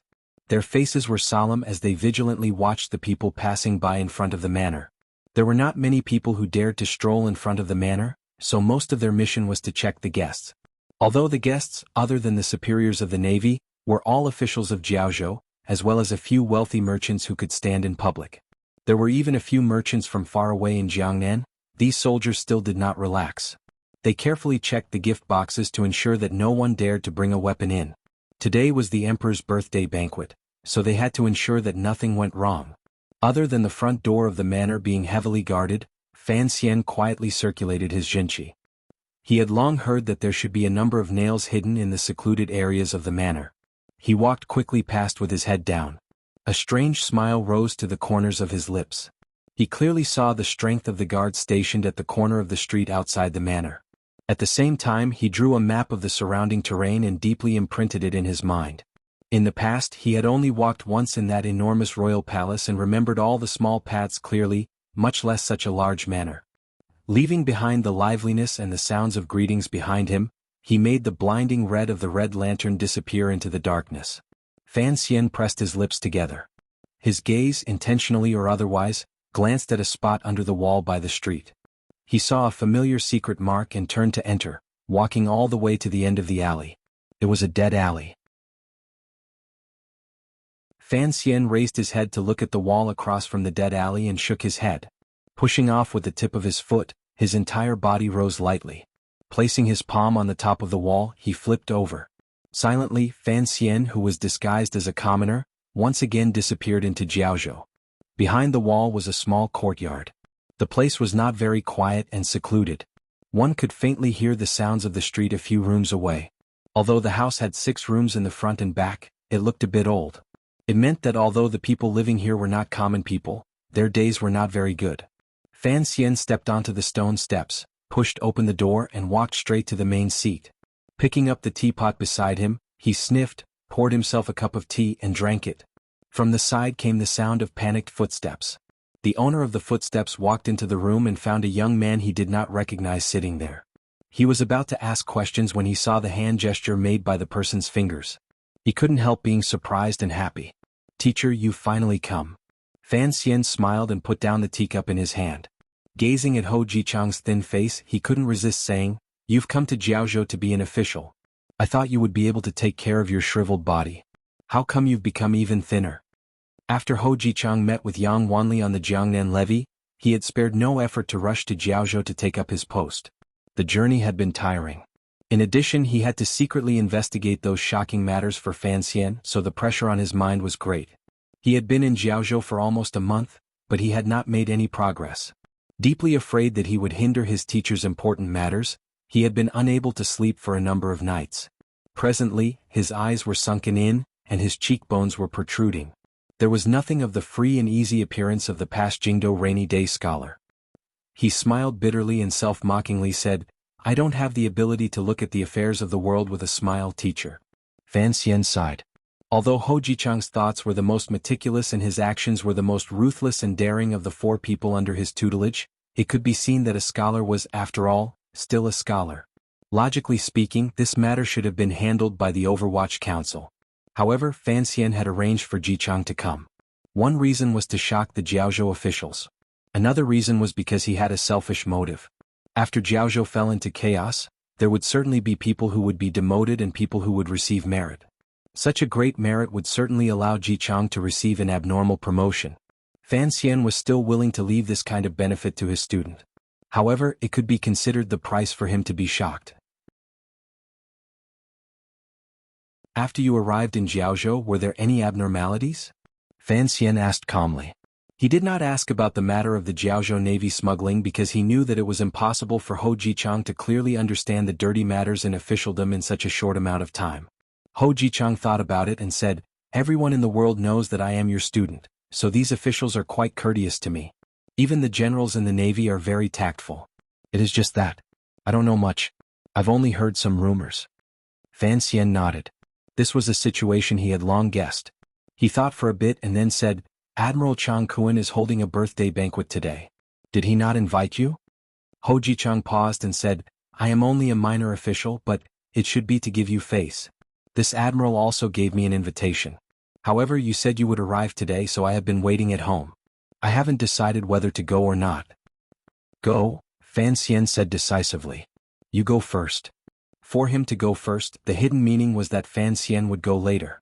Ho Jichang furrowed his brows and said, "You are alone?" "One person is enough." Fan Xian smiled slightly. "Chang Kuan is not Shaoan. He does not have the right for me to value him too much." Pausing, he then said, "Today is his birthday banquet. In the future, his family can give him birthday wishes and memorial services on this day. This will save a lot of trouble." Ho Jichang's heart jumped. He tasted bitterness in his mouth as he gazed in a daze at his teacher. He knew that Fan Xian was certainly going to kill someone at the birthday banquet. However, he didn't know how exactly his teacher was going to kill him under the protection of the valiant Jiaozhou Navy. Furthermore, a proper admiral of the Navy, a first-level official, could not just be assassinated. The emperor and teacher shouldn't make such a muddled mistake. If the birthday banquet became a battlefield, how would they deal with the aftermath? If you want to know what happens after, please log on to www.cmfu.com. More chapters. Support the author. Support original reading.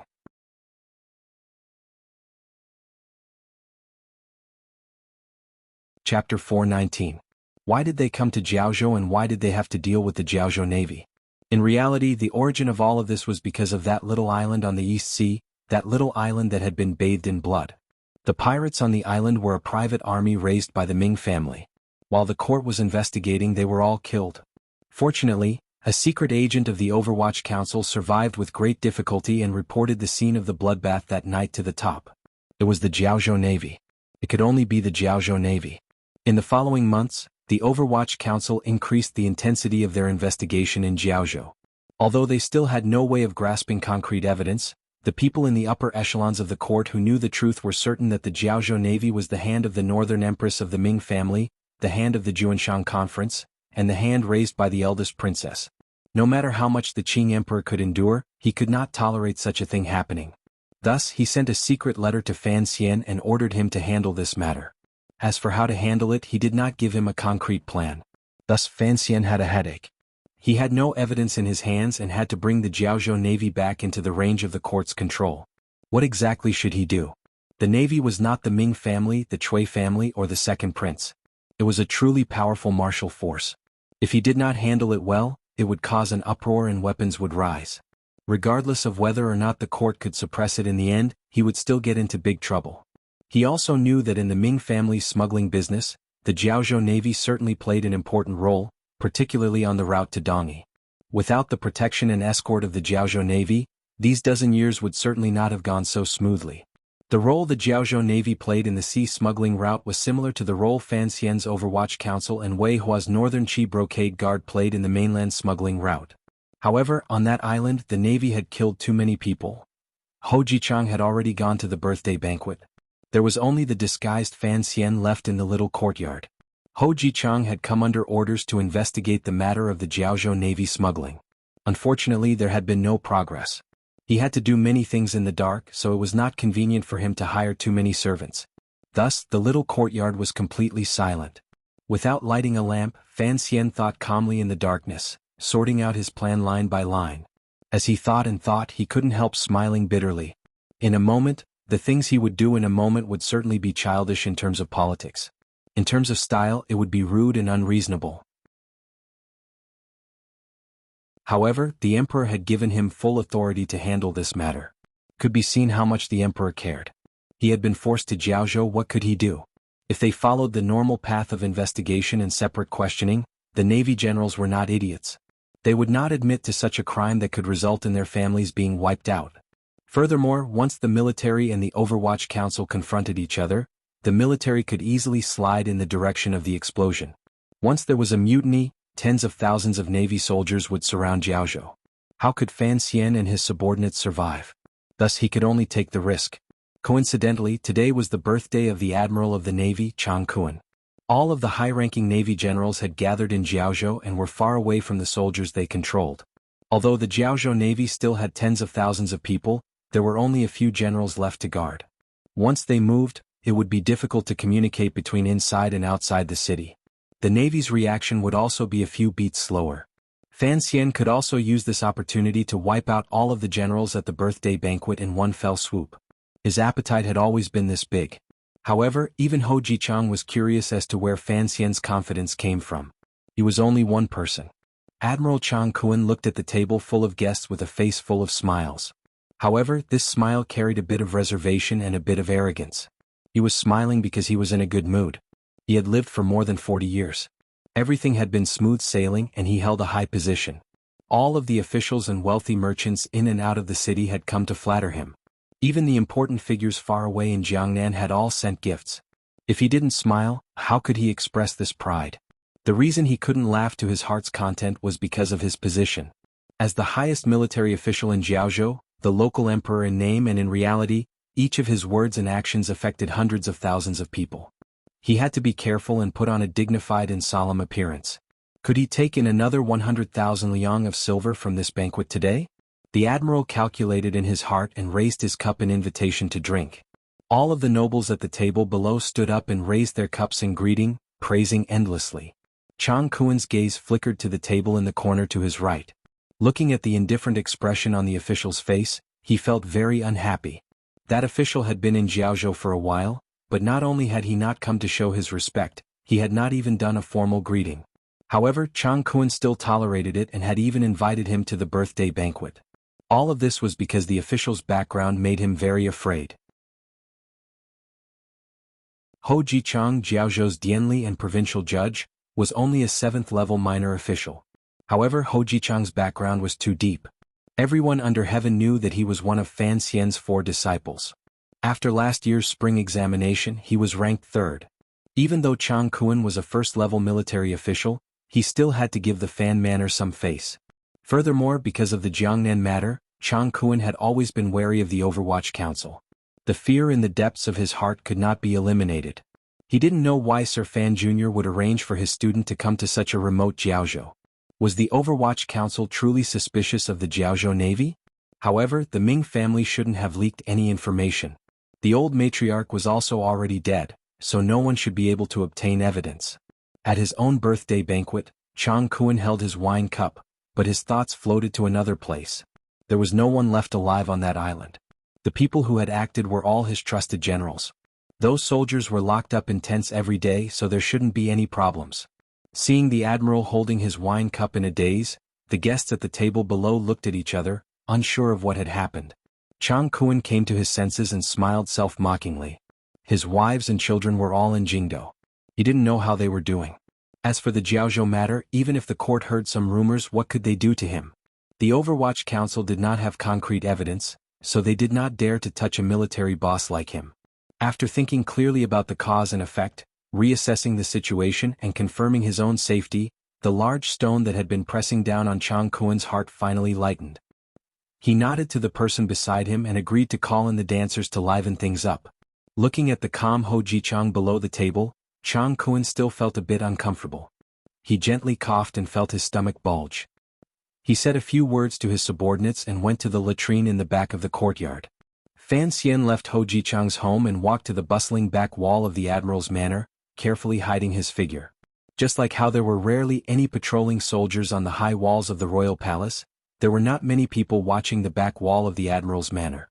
Borrowing the cover of the clouds in the summer night, Fan Xian gently exhaled a mouthful of murky air. Circulating the jinqi in his body, his hands steadily pressed against the gray-painted wall. With a slight push, he confirmed that the thin layer of jinqi flowing out of his palms could still perform the same function as on the cliff in Danzhou. After the tyrannical jinqi in his body exploded, it was fortunate that Haitang had helped heal him.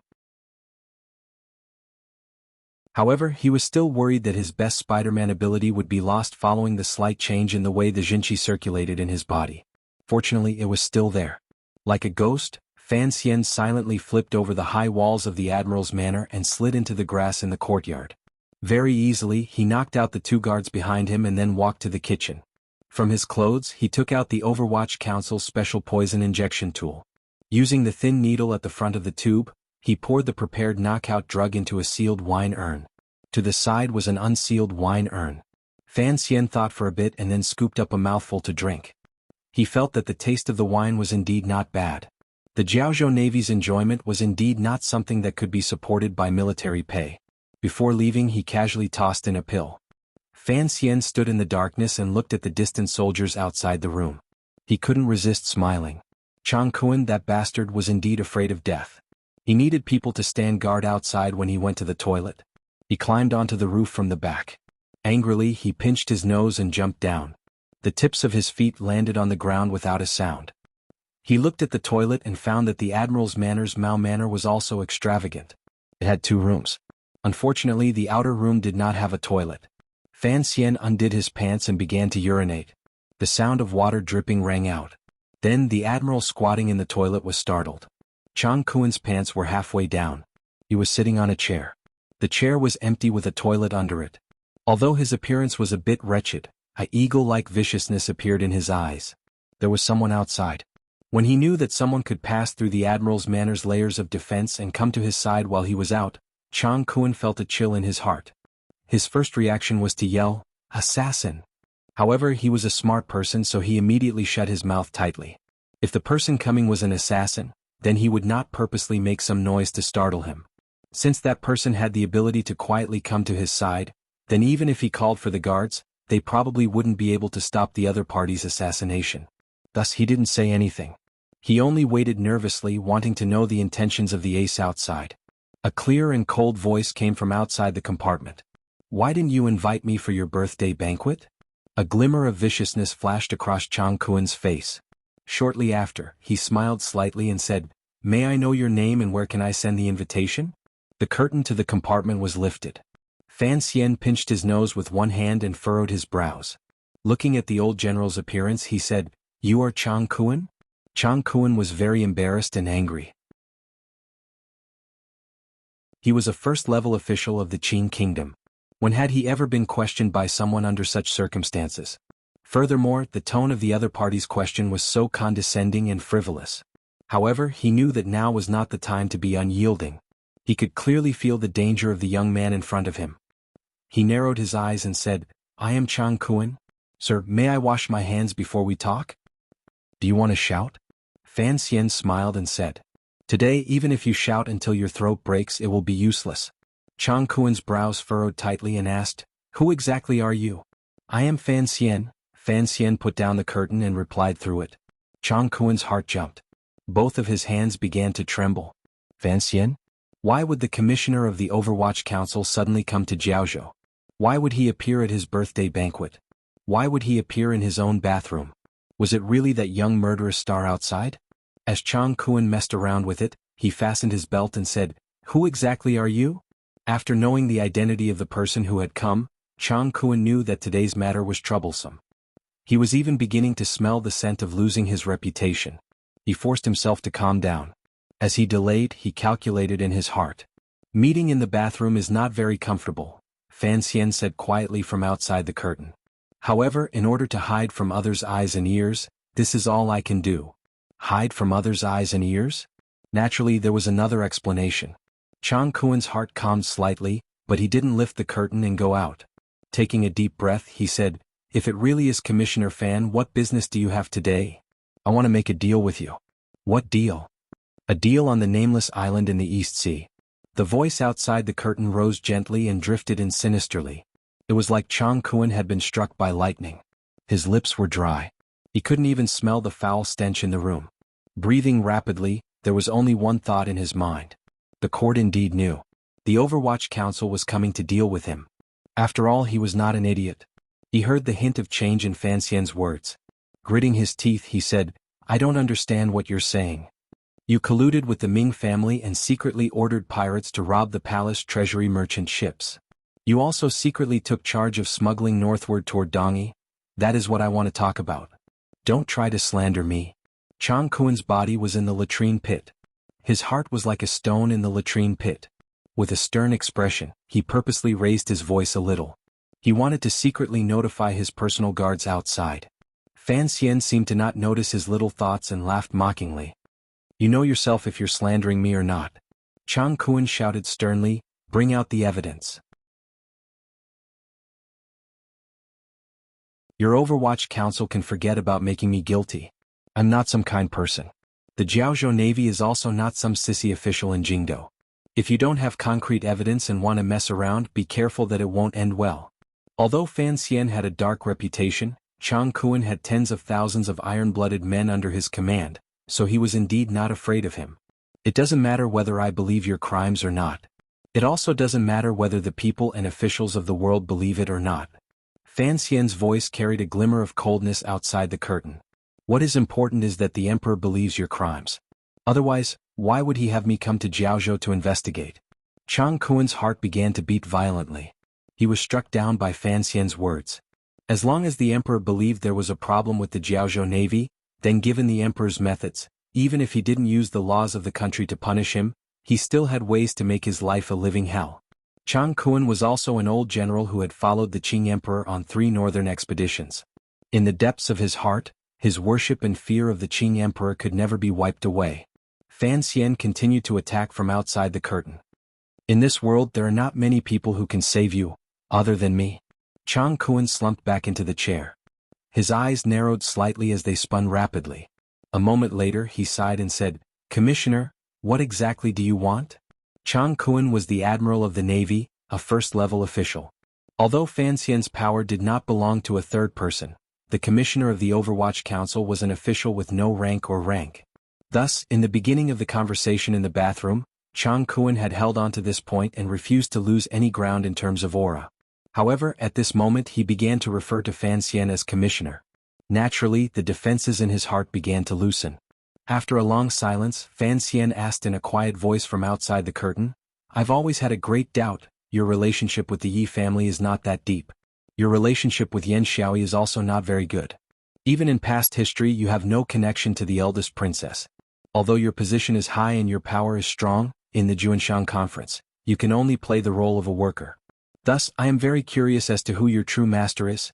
Who would order you to move the court's army to help the Ming family and secretly communicate with Dongyi?" Chang Kuan closed his mouth. His face was dark and ruthless and he refused to answer. What Fan Xian said was indeed what the Jiaozhou Navy had done these years. However, no matter what, he would not answer. Once these crimes were confirmed, never mind Fan Xian, even the Empress Dowager would not be able to protect the lives of his entire family. "I won't tell the higher-ups," Fan Xian smiled slightly and said. "Under these circumstances you can only trust me. I'm truly just curious.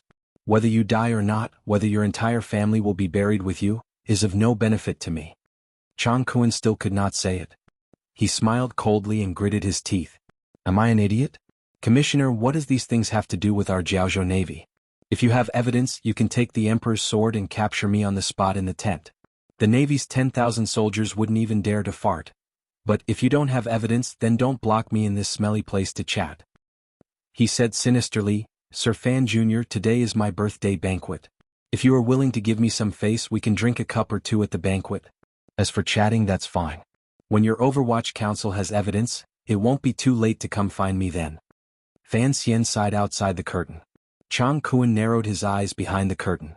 Fan Xian sighed and said, yes, the Emperor is a first-level official. Even the Overwatch Council cannot question you without a special edict. As for evidence, you've killed them all. Even if there were 1 or 2 survivors, it would not be enough to remove you, a military elder. As for the Ming family, the old Ming matriarch who knows of your relationship with them has unfortunately died. You're right. Looking at it, I indeed do not have any evidence on hand. His voice appeared slightly distressed. The Emperor certainly does not wish for you to remain in the Jiaozhou Navy, but the resistance of the court to move you is too great. The Overwatch Council also does not have evidence. Tell me, how can I make you disappear from Jiaozhou? Chang Kuan suddenly felt an absurd sense of danger. At the same time, he was shocked. Why had his personal attendants outside not charged in? Fan Xian finally sighed and said, since you are not willing to accept this deal, then I have no other choice. I can only choose the most direct and most absurd method. After saying this, Chang Kuan's pupils constricted. It was as if he had seen a strange scene as he stared at the curtain in front of him. The green curtain was like a piece of flat soil, but a bamboo shoot suddenly grew out of it. The bamboo shoot was not green but black. It moved the green curtain closer to his chest. Chang Kuan panicked, angry and dumbfounded, but he could not move. He could only watch this scene helplessly. He watched as the tip of the black dagger tore through the weak obstruction of the green curtain. With a hissing sound, it came in front of him and stabbed deeply into his chest. In the moment before he died, Chang Kuan kept his eyes open. Countless questions and incomprehension flashed through his heart. Why did the Jinqi in his body suddenly flow so erratically? Why did his limbs feel numb? Why did the Overwatch Council dare to assassinate him? He was the admiral of the Jiaozhou Navy. He was the local emperor of Jiaozhou. He had 10,000 soldiers under his command. If he died an unnatural death, it would shock the world and cause chaos among his subordinates. He was a first-level official of the court. How could the Overwatch Council dare to assassinate him? In the officialdom of Qing Kingdom, although the Overwatch Council was skilled in assassinations, under the powerful suppression of the Qing Emperor, they never used such methods on high-ranking officials. The Qing Emperor knew that once this precedent was set, the entire country would sink into chaos. That was why Chang Kuan had remained calm in the latrine earlier and was not afraid. He had predicted that Fan Xian would not kill him without thinking. He didn't dare. But Chang Kuan lowered his head to look at the black dagger in his chest. A wretched smile rose to the corners of his lips. Fan Xian pulled back the dagger and simply wiped away the blood on the green curtain. He stuck it back into his boots and looked at the blood-covered Admiral Chang Kuan on the chair behind the curtain. He couldn't resist shaking his head. It was true that even the Qing Emperor would not dare to assassinate a military elder without any evidence. However, he was not the emperor. He had to rush back to Danzhou to see his grandmother. Where would he have the time to waste in a crappy place like Jiaozhou? I am gradually getting better. Thank you, everyone. The Jiaozhou operation has just begun. Naturally, I cannot rely on assassinations to conquer the world. However, Fan Xian is a bit lazy. I wish everyone a happy weekend. If you want to know what happens next, please log on to www.cmfu.com. There are more chapters. Support the author. Support original reading.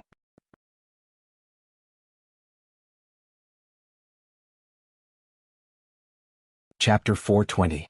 Fan Xian carried Admiral Chang Kuan's body and swaggered out of the bathroom. In any case, he had the tyrannical Jinqi in his body and the support of the heart of Tianyi Dao. His strength was not much weaker than Jin Gang's, so he did not find it tiring. On the quiet ground outside the bathroom lay a few dead people. They were the bodyguards Chang Kuan had wanted to call for earlier to save his life. Presumably, these dead people's martial skills were also very high. However, lying on the ground at this moment, they were also completely dead. Looking at the yawning shadow, Fan Xian threw the body in his hand over and scolded, "Killing an admiral in the admiral's manner. You still have to be careful." At the birthday banquet, establish the underworld birthday, the shadow replied with great talent. Coldly he said, You also know this matter has gotten out of hand. Although his mouth said it had gotten out of hand, not a trace of worry could be seen on his slightly pale face. As the true leader of the 6th Bureau of the Overwatch Council and the best assassin in the world, assassinating a Navy admiral was perhaps not enough to make the Shadow too worried. Furthermore, given the Shadow and Fan Xian's skills, even if someone discovered Chang Kuan had died a violent death, they had the ability to escape before the encirclement formed. After all, Fan Xian was also a professional assassin. The Shadow grabbed the back of Chang Kuan's neck and lifted him like a puppet. He lowered his head and glanced at him. A strange light flashed through his eyes. He turned his head and asked, "Deal with it according to the plan?" Fan Xian made a sound of acknowledgement and said with a smile, "No need, in any case your family is long used to it. I will move faster but be careful. Don't let anyone see." The place where the latrine was located was remote and covered by trees. The servants in the Admiral's manor would rarely pay attention to this place, especially since it was already getting late. Without the illumination of candles it was pitch black. No one knew what had happened. However, there would always be people in the bathroom. Fan Xian also knew that the Shadow could not hide his tracks for too long. After he finished speaking, he pushed off with the tip of his foot and his entire body swept up like a wisp of smoke, floating toward the side of the courtyard wall. His finger pressed against the wall, and his entire body flipped out of the courtyard like a large bird, disappearing into the dark night. No one knew where he had gone. The rear garden of the Admiral's manor was quiet. The faint sounds of drinking and merrymaking came from the front. The birthday banquet was bustling with activity. Presumably, a few of the dancers' clothes had fallen to the ground.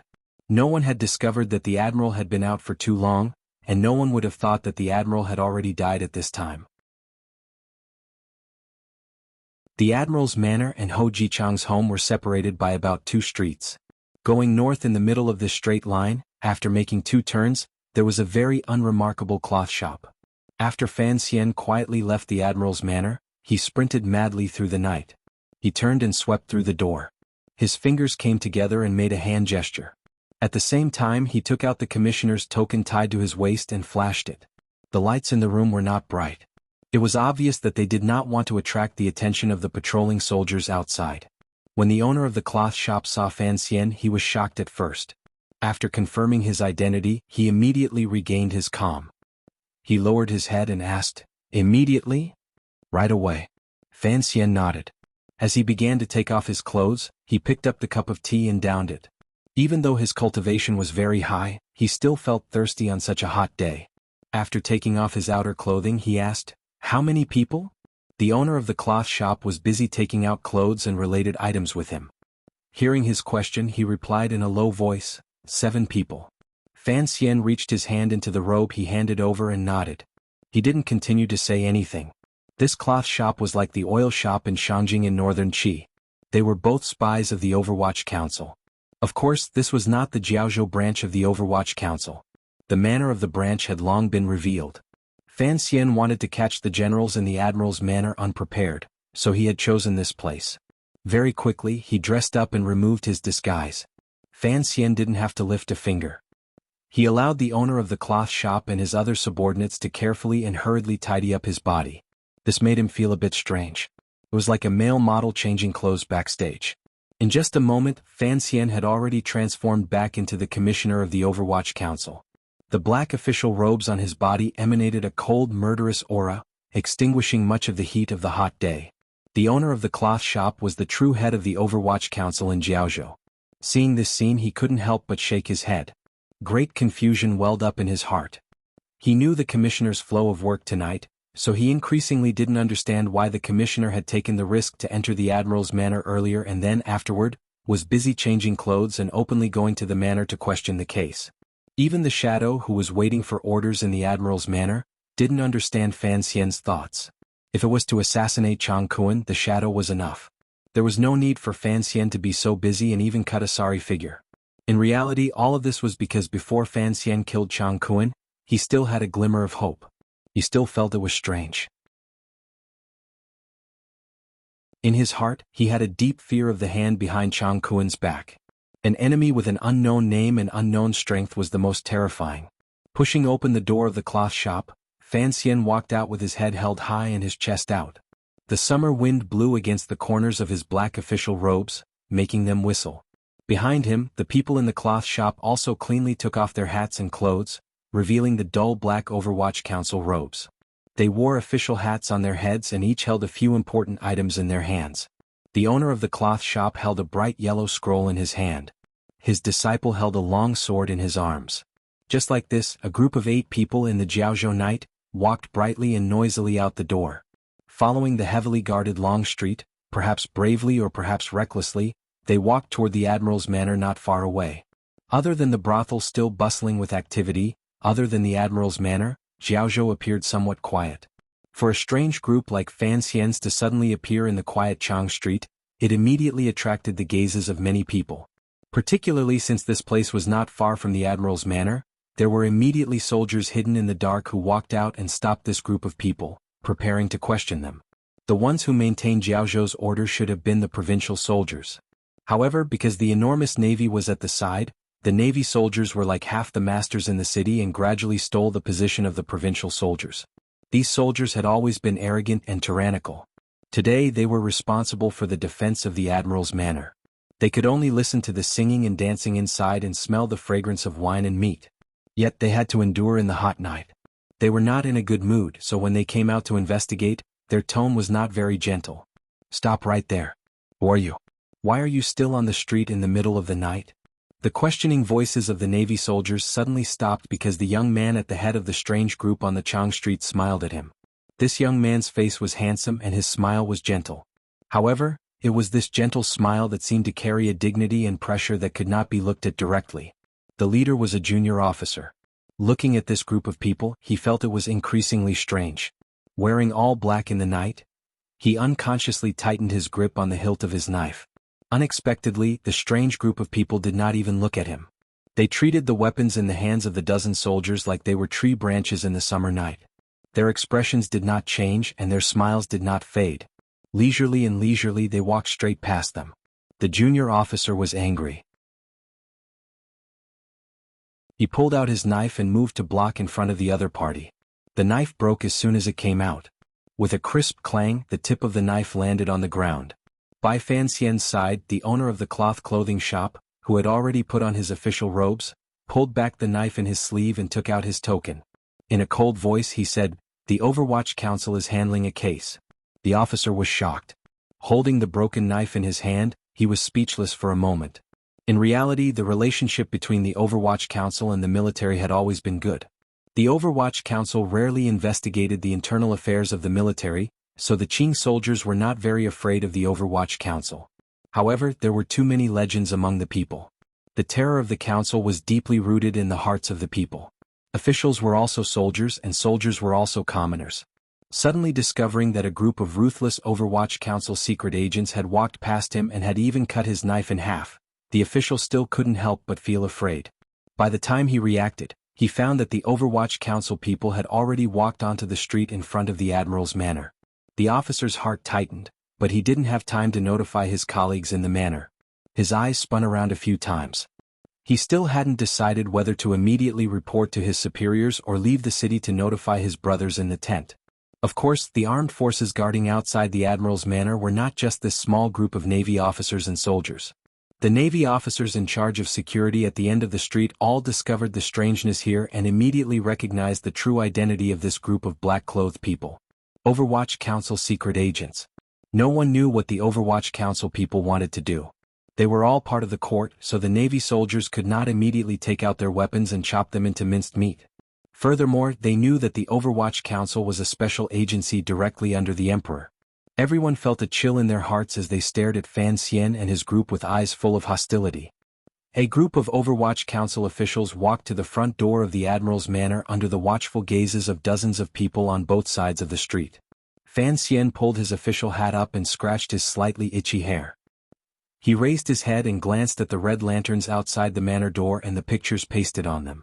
Smiling, he said to the Navy soldiers at the door, "The Overwatch Council is handling a case by imperial edict. Have your master come out to receive the edict."